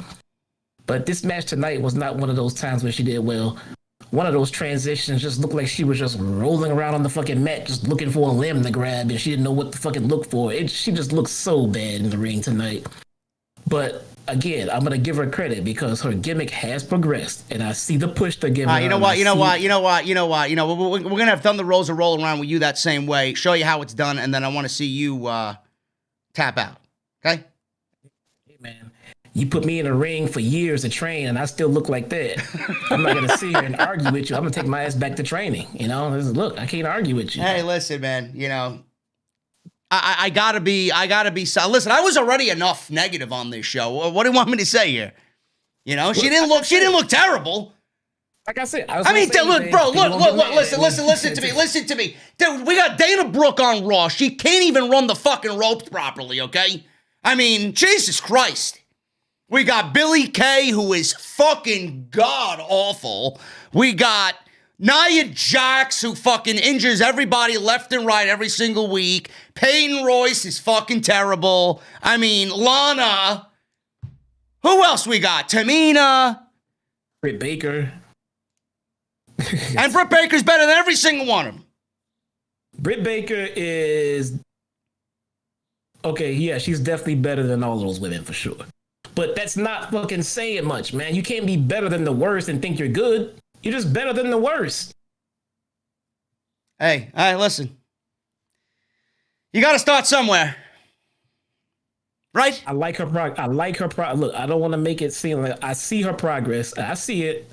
And she'll get there. She's not there. The gimmick is fine. She continues her gimmick the way it is, fine. She just needs to get better in the ring. I mean, if she was like a mid-carder or a lower-end tier carder and she's just there, then fine. Then I'll give you this much. She's fine for where she is in the ring. But for what they have planned for her and the rocket pack, I'm sure, strapped to her back, she needs to improve in the ring. She does. I'm not saying she's at the level she needs to be. She needs to improve. Yeah, she needs to improve, man. But she's a lot better than what she was. That's all I'm saying. She's better than what she was. Okay. So we're seeing slow progress. Take a lot out of that. She's better. Maybe this is long-term storytelling, you know. Hopefully. What is long-term storytelling is MJF and Sammy Guevara, man. This has been brewing for weeks now. MJF meets with Sammy in the bar at Daly's place. MJF tells him that he didn't tell Wardlow to get involved in their match last week. MJF says he docked Wardlow's pay, and Wardlow is an idiot, and he won't ever have it happen again. Sammy doesn't believe him. He says everybody believes what he says, but not him. Sammy says he sees exactly what MJF is up to. MJF asked him if he's sure he wants to play it this way. Sammy responds, "Oh, I'm not playing." So I don't know what's happening there, but Sammy is not happy. And Jericho, I don't know how he's going to take this one, but we could be seeing MJF and Sammy break this entire thing up. Going to be interesting there. I still think we in for a big swerve, man. I'm gonna stick with my original statement, and MJF is gonna be the reason that Jericho gets kicked out. And maybe Sammy is in on it. Maybe Sammy and MJF double down together, and it was all a big ruse. I think we're in for a big swerve in the inner circle. I'm not sure exactly what it is, but I'm thinking a big swerve. Listen, man, I'll take anything at this point. I'm invested in this. They've done a lot with these guys involved here, and knowing Jericho, it may very well be a swerve. Who the fuck knows? Yeah. You know? So we'll see what happens with that. Very interesting stuff there. Next week, Beach Break happens, guys. The wedding of Penelope Ford and Kip Sabian with the best man and Charles, the butler. We got Thunder Rosa versus Britt Baker. Tag Team Battle Royal. Winners face the AEW Tag Team Champions at Revolution. The Young Bucks are in it. And if they win it, they pick their opponents, which we got a tease of tonight.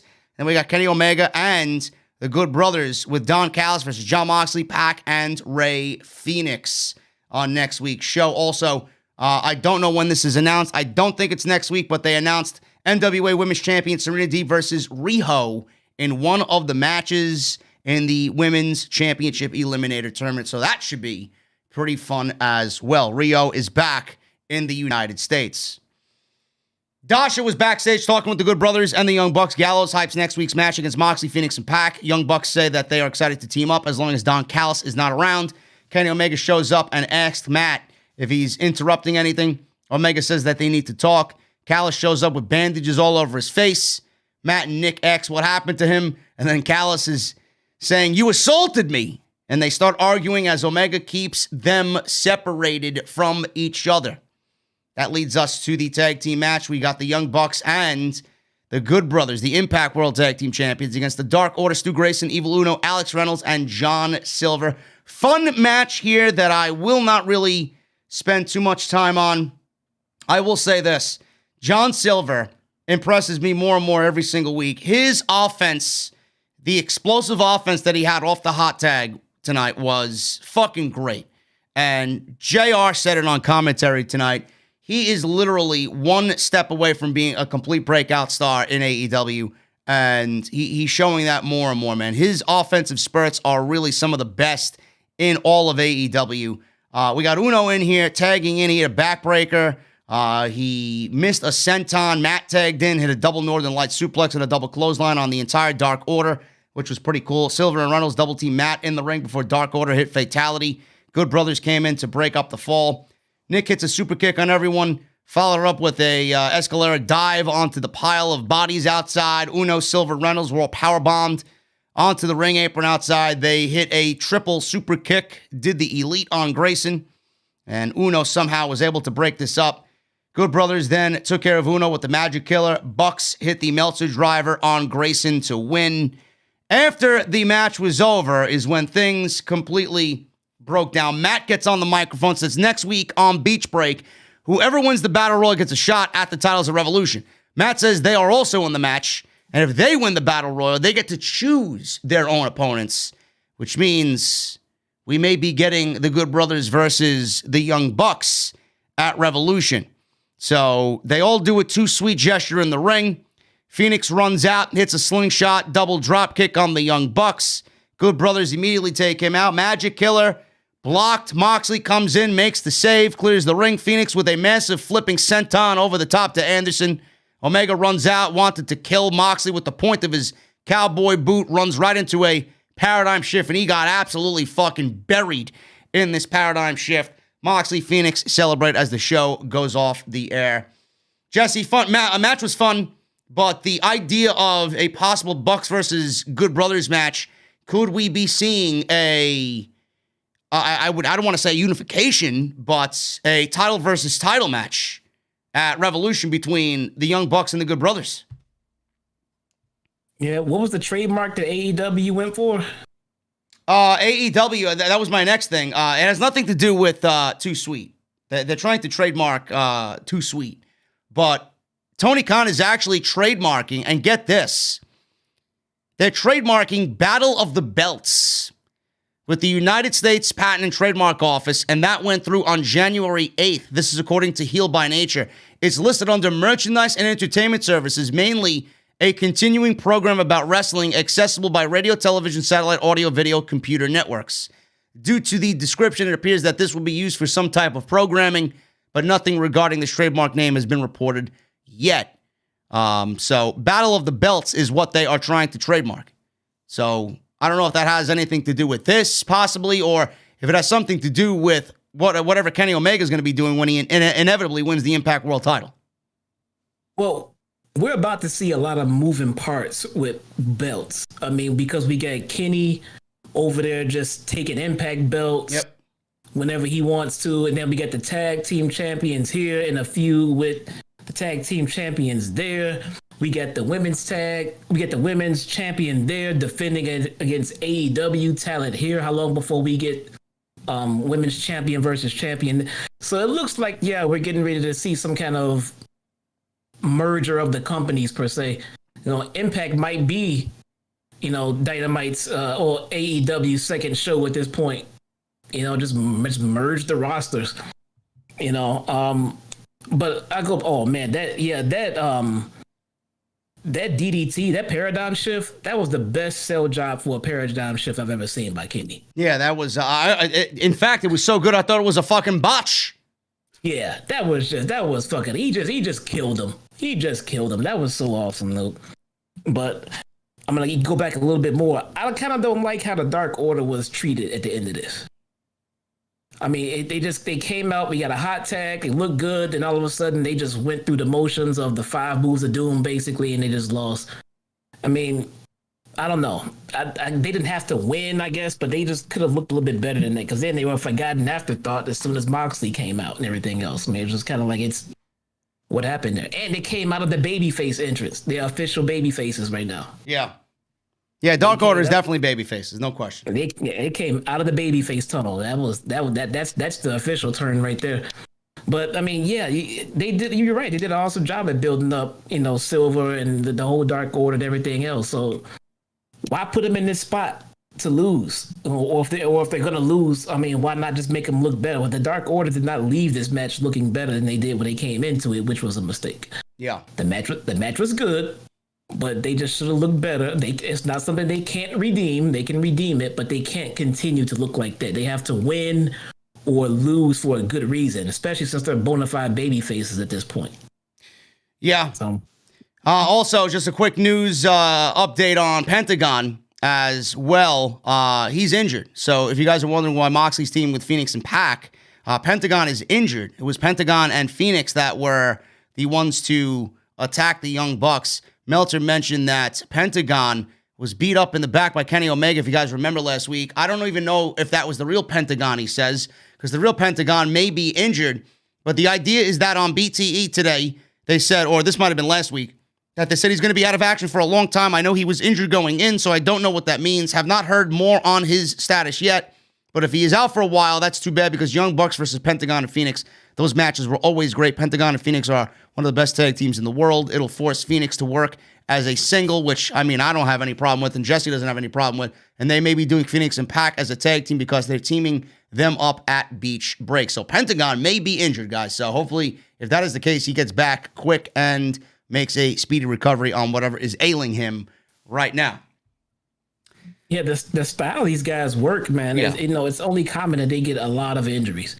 I mean, hopefully they remain smaller and of the nagging type as opposed to a major one. But Yeah, look at that. I mean, you can't move like this. Look at that suicide dive that Phoenix did tonight. You can't move like this and not get some, reoccurring injuries. So it's gonna happen. And I wonder if Pentagon going down puts a hold on any trios titles they were getting ready to debut, because I'm sure him and Pac and Phoenix were in on those trios titles as well. Yeah, I don't know what's happening with that. I think we get that before the summer starts, is my prediction on that.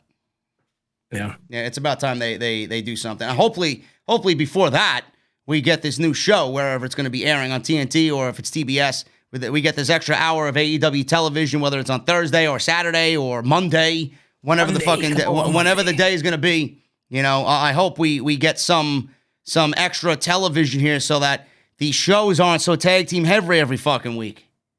Yeah, they need an overflow. They definitely need another show to just to move some more storylines, because basically right now that's what BTE is for. They are actually, I remember it was a discussion we had when the company first started, like if BTE would continue and would storylines be on it. That answer is yes and yes. They are actually progressing storylines on BTE and Dark, for that matter. Yeah, not a whole lot, but if you watch them, you do get a little bit more insight to some of the feuds going on around Dynamite, though. Yeah, absolutely. Fun show tonight. It was a much better show than it was last week, and I thought they just had a great showing tonight. Jungle Boy and Dax was great. Griff Garrison and Brian Pillman Jr., they really showed up. The main event was a lot of fun. Eddie Kingston and Lance Archer, they were a lot of fun as well. So all in all, a good show by Dynamite tonight, and I'm very much looking forward to Beach Break next week. Guys, we got Super Chats to go over. If you guys want to hang out, I would love to have you sit with us for a little bit longer. Jess and I are going to be answering your fan questions right here. If you came for the review and you don't care about the Super Chats, I'll see you guys on Friday. I'll be live for SmackDown at 10:15 Eastern, so don't go nowhere, man. I'll be back live for Friday Night SmackDown. Follow me on social media at JDfromNY206. That is on Twitter and Instagram. Hit that subscribe button down below if you have not done so. And hit that bell, turn on that bell for all notifications, and hit that thumbs up, guys. We are 25 away from Jesse wearing a Britt Baker t-shirt. 24 away from wearing a Britt Baker t-shirt. The review is over. The review is over. There you go. No, we're not done yet, clown. No, it's fucking over, man. 24 more likes, guys. No, man, it's over. Look, I'm gonna fucking thumbs down. No. Nope, we're good. Anyway, man. Nice try. Man, what a YouTube change the Super Chats here, man. Look at this shit. They're all colored and everything. Oh, shit. Look at that. All right, man. Let's start off with the dud. $5 Super Chat. Maybe Young Bucks solidify their heel turn or face the Good Brothers at Revolution. I wouldn't mind it. Revolution's going to be loaded, so if Tony wants to load Revolution up, there really isn't any other tag team right now that's doing much of anything. Unless we're going to get another match with FTR. I do see the Good Brothers winning. Well, actually, I see the Young Bucks winning that Battle Royal and facing the Good Brothers. Magician Sapphire, $10 Super Chat. This show was a complete 180 from last week, and so was Jericho's Lion Salt. Absolutely, man. Very good show, very fun. And Jericho killed that Lion Salt with that prick-like smile. I love it. 704 likes, guys. Yeah. You don't count. It fell short, man. Yeah. 705 now. Extra 5. Extra 7. 707. Added on top of you. God damn it. The Dud with a $5 Super Chat. Hey, Jesse, have you seen Diamante on Dark lately? She's got something better than Bliss, if you know what I mean. I don't know what he means by that, but if he means what I think he means, no, she doesn't. What do you make of that, Jesse? I like Diamante, man. And if I think he means what I think he means, I kind of agree with him. I like Diamante over Alexa Bliss. We all got our tastes. Yeah. He also has a $2 Super Chat. I'm also pissed that Nyla won the Twitter award. Did they hand out those awards tonight? Did they? Oh, well. They didn't really mean anything, man. They were Bleacher Report reports. Or awards. Whatever. JP5150, $5 Super Chat. Everything on this show was great, but only two things were bad. Dr. Britt Baker, as usual, and Shaq wanting to sabotage AEW by wrestling Cody Rhodes. So you're right in line with Jesse, JP. So there you go. Maybe I didn't word it right earlier. I think Shaq can come in and bring eyes to the product without having to get into a ring with someone. So that's what creative is for. You can figure out something for him to do to draw eyes to the product. So I agree. You should not be in that ring on that apron waiting for a tag. You should not. No, he can be in someone's corner. He can be a proxy. He can be in someone's corner, dude. That's all it takes. Just be there when the match goes down with the real wrestlers happen. Yeah. You know. The Dud with another $2 super chat. Thank you, man, for all the super chats. Your opinion on Jungle Boy's theme. I love it. It's going to be mega over when there's live audiences in different venues around the United States. Can't wait. Christopher Elliott with a $4.99 super chat. My Twitter friend is being bullied. Can you tell her the bullies are not worth the stress and they all want attention and that they should be ignored? She should ignore them. Christopher, I'm sorry about your friend being bullied. The internet is an absolutely cancerous cesspool, and I want to read you something that I legitimately just got emailed to me about 20 minutes ago. It's from a bully.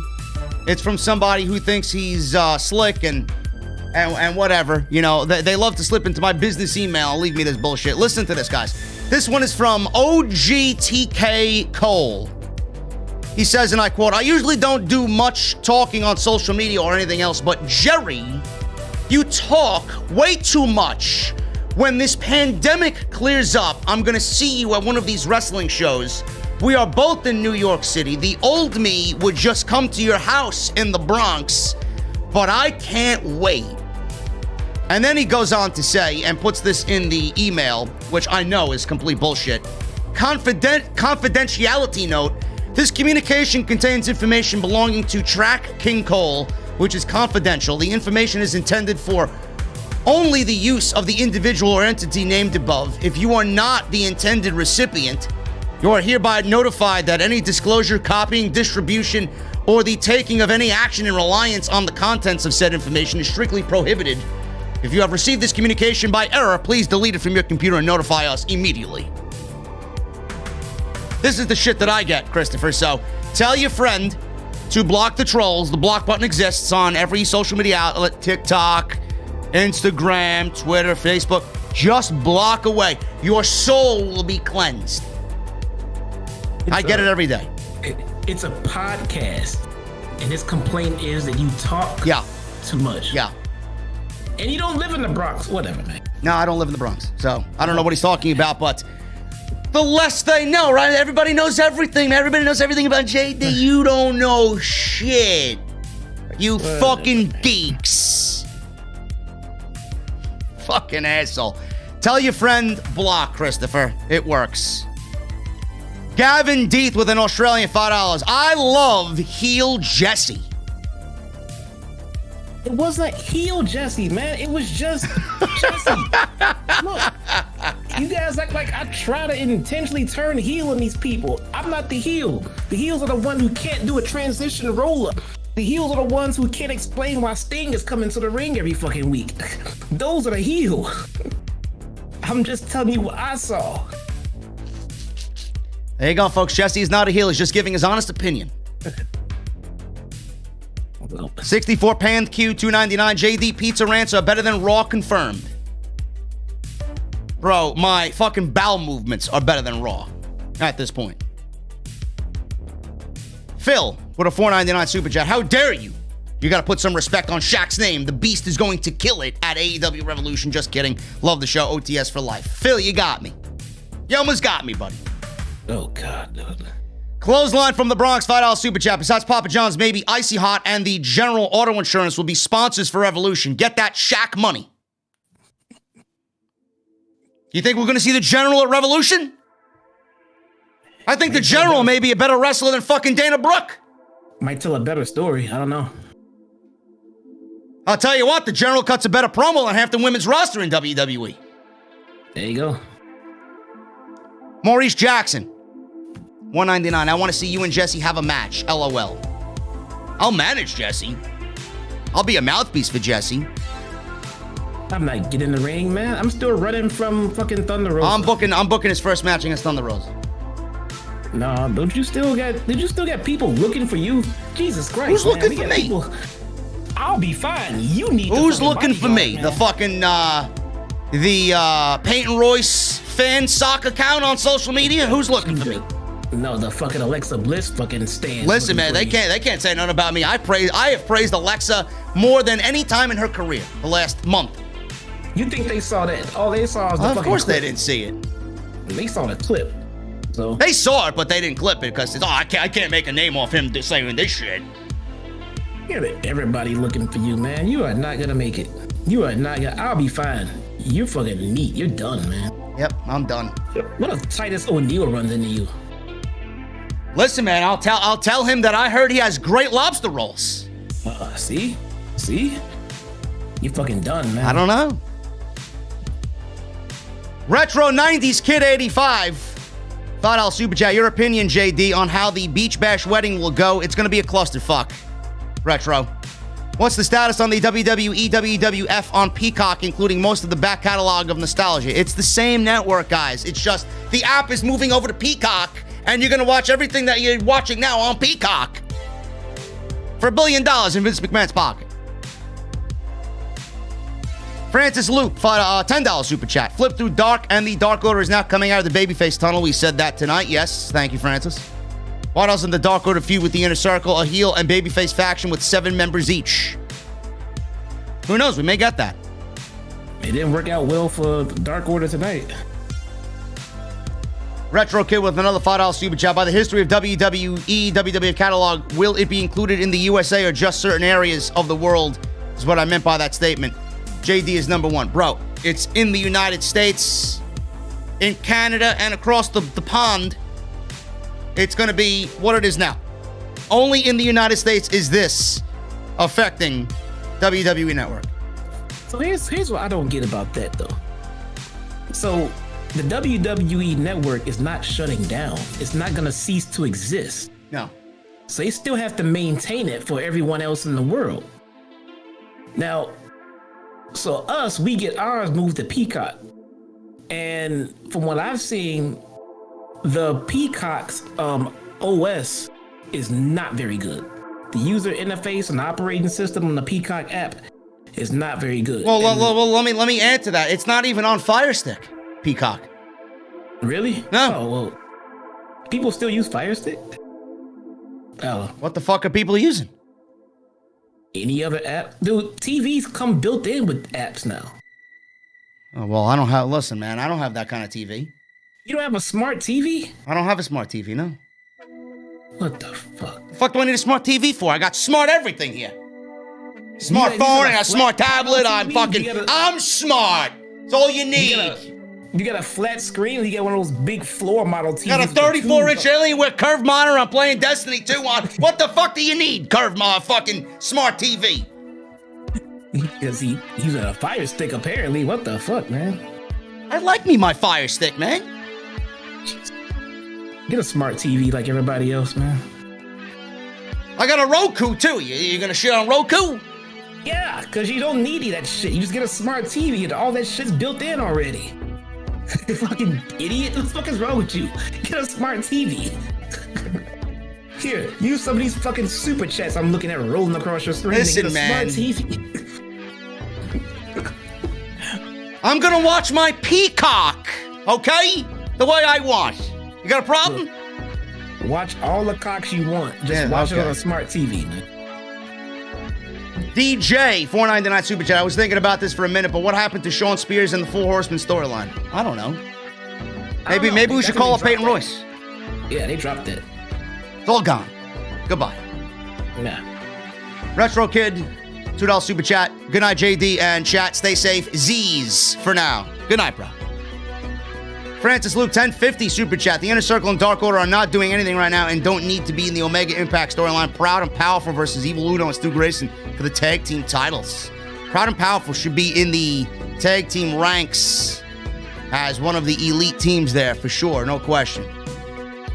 Yeah. Marty Bison with a $9.99 super chat. Just wanted to say your podcast helps me through a routine last week. Lost my brother and listened to it last week. Made the day a lot better. So here, not much, but thanks again. Marty, thoughts and prayers out to you, brother. Sorry about that. And we are here. I am here. Jesse's here on Wednesday nights. I'm here for the majority of the week on Twitch as well. As long as we can help you get through this, man. We're all here together. Francis Loop, $11 super chat. The Young Bucks do not need to handcuff the tag team title belts in this Impact storyline. I want either FTR, Proud and Powerful, or any of the 2 Dark Order members to be the next tag team champions. Bro, the Young Bucks are going to do what they have to do with the tag team titles to make this storyline more important. Yeah, they gotta finish the storyline out with Impact and everything else. The Young Bucks, yes. The Young Bucks, listen, the Young Bucks, the tag team titles are in a very good place right now. They've done everything humanly possible to make those tag team titles be the most important tag team titles in the industry. And my Adobe is updating. Thank you, Adobe, for the fucking loud-ass ringing in my ears. They've done everything they can to make these tag team titles the most important tag team titles in the industry. Now it's time that the Young Bucks sit back and allow them to flourish, in this mega merging of these brands.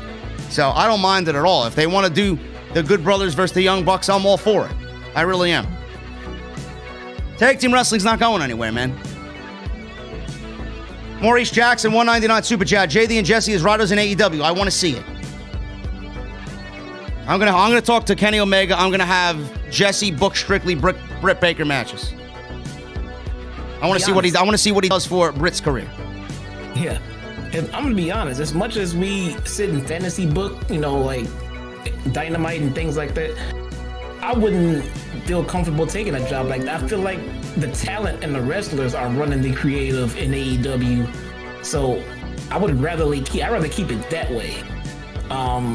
WWE needs all the fucking help they can get in the writing division, but I wouldn't want to go in and then be a non-wrestler and take a creative position from a bunch of wrestlers who are doing it and overall doing a good job at it. Let the professionals do what they do. We got Creed Aventis in the chat. Shaq is B-list? Fuck you, JD. Ryback is the D-list, not Shaq. Bro, this guy is slinging pepperoni on pizza, man. Go fuck yourself, all right? Seriously. Give me a break. Francis Loop with an $11 super chat. Thank you, Francis. Saw the Penelope Ford versus Layla Hirsch match. Layla was getting a crowd reaction after the top rope spot when she dove off the top rope. She's putting over the Shorty G gimmick the right way. Bro, please don't mention him by that name again. First of all. Chad Gable. Okay. And number 2, Layla Hirsch. She may be a mini Chad Gable. But I still don't know anything about her. So they need to do a better job at telling me why I should care.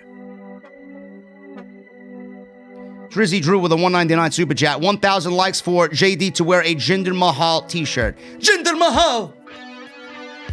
No, thank you. I have good reason. By the way, WrestleVotes tweeted out that a scary situation is being discussed by Bruce and Vince McMahon.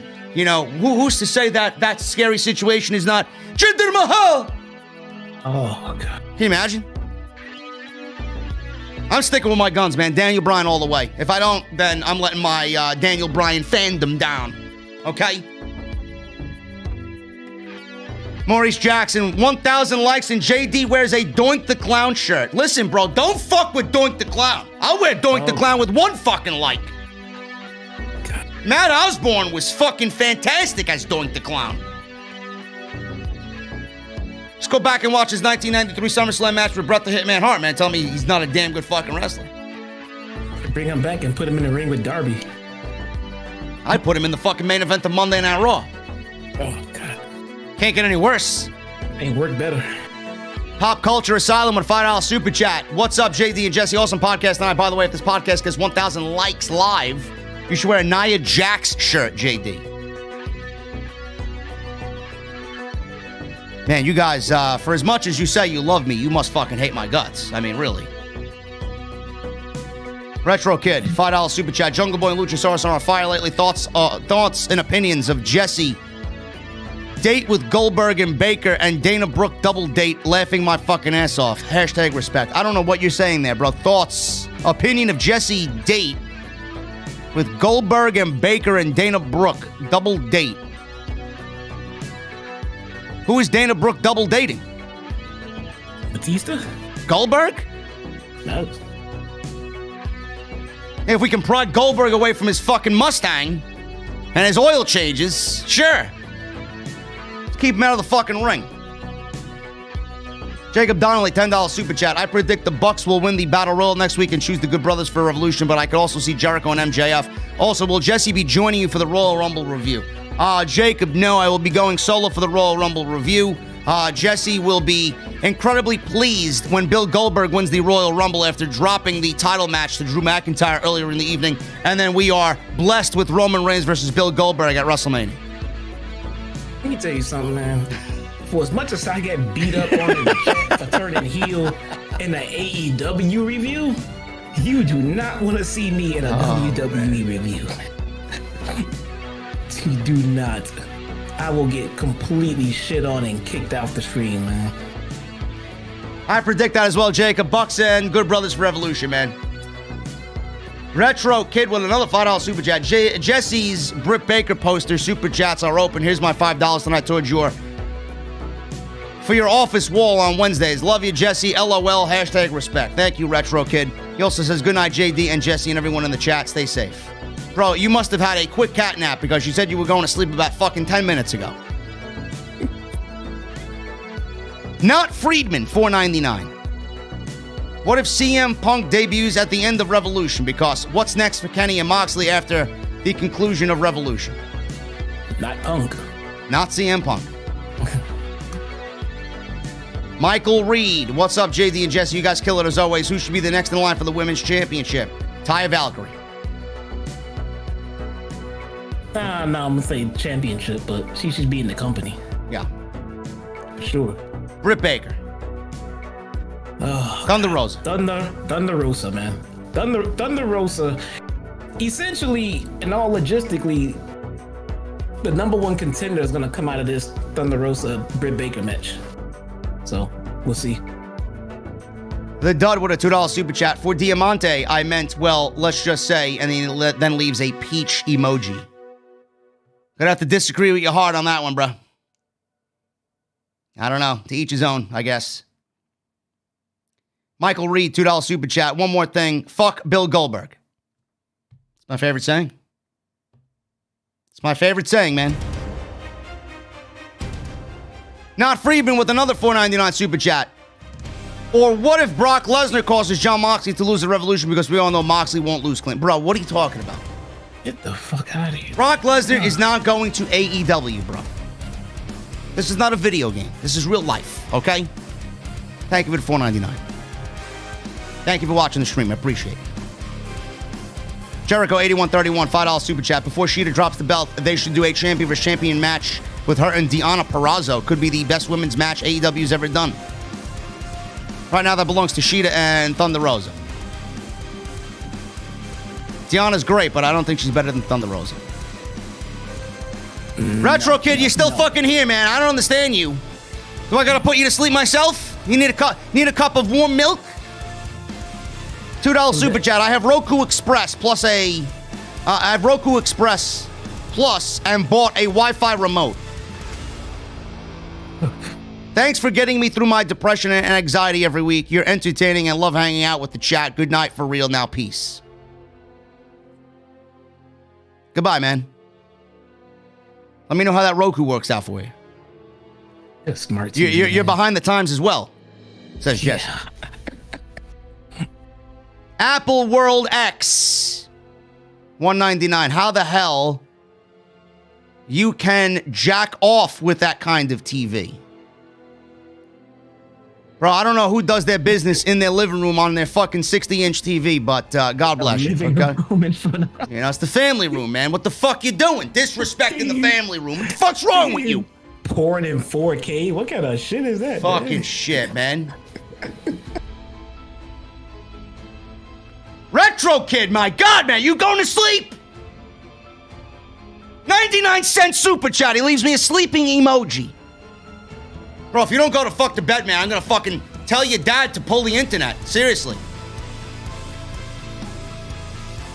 Ulysses with a $2 super chat. Deonna Purrazzo would be a little help for the AEW women. Of course she would. She should have been there. Chris Statlander, man. What are we waiting for? Ultimate Blue Eyes, White Dragon, 199 Super Chat. For 1,000 likes, let's get JD to wear a Sean's View shirt. Sorry, bro, I ain't failure. And then Gemini 605, $5 Super Chat. Hara Arena is where I watched wrestling in the 80s in Dayton, Ohio. Love the shows, bro. Dayton, Ohio was also the home of my favorite WWE, one of my favorite WWE pay-per-views, 1993 King of the Ring. Jesse, I think we're done here, man. I think we're done here. Oh, we got another one, Blaze. $5 UK. Do you think WWE could be crazy enough to have a no contest in the Rumble? That'd be scary to me. Fiend burning the ring or something. They've done it before. Listen, man. If they pull the 1994 route and do Luger Brett all over again, I wouldn't be shocked, man. I would not be shocked.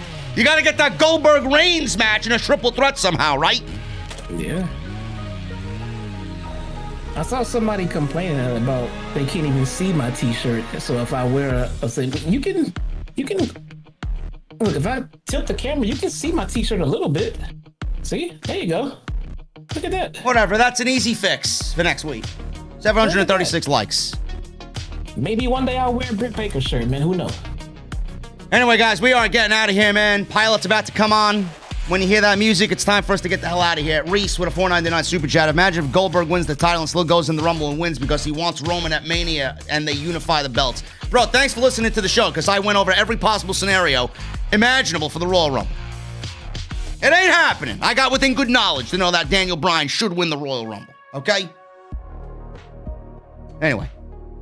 Thank you guys again. Thank you for Jesse to, hanging out with me here.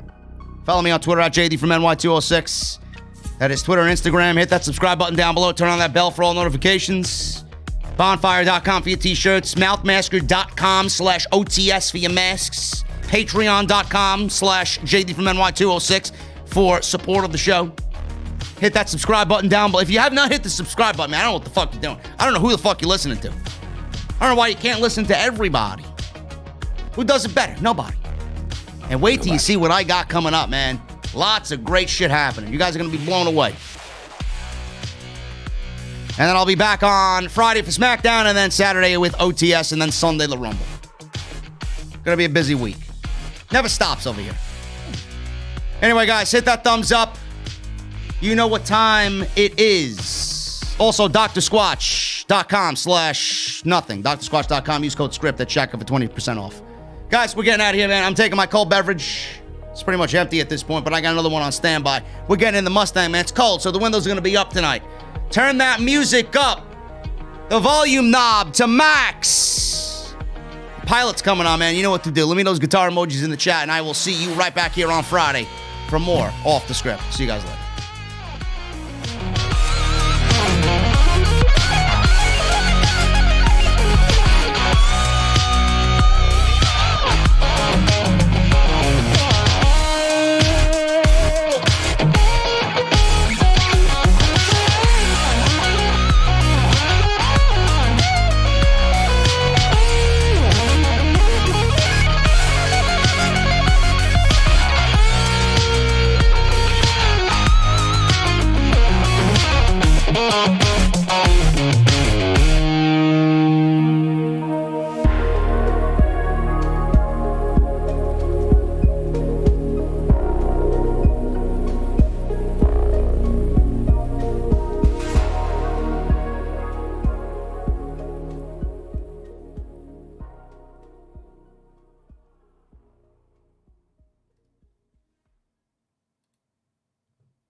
And we are done.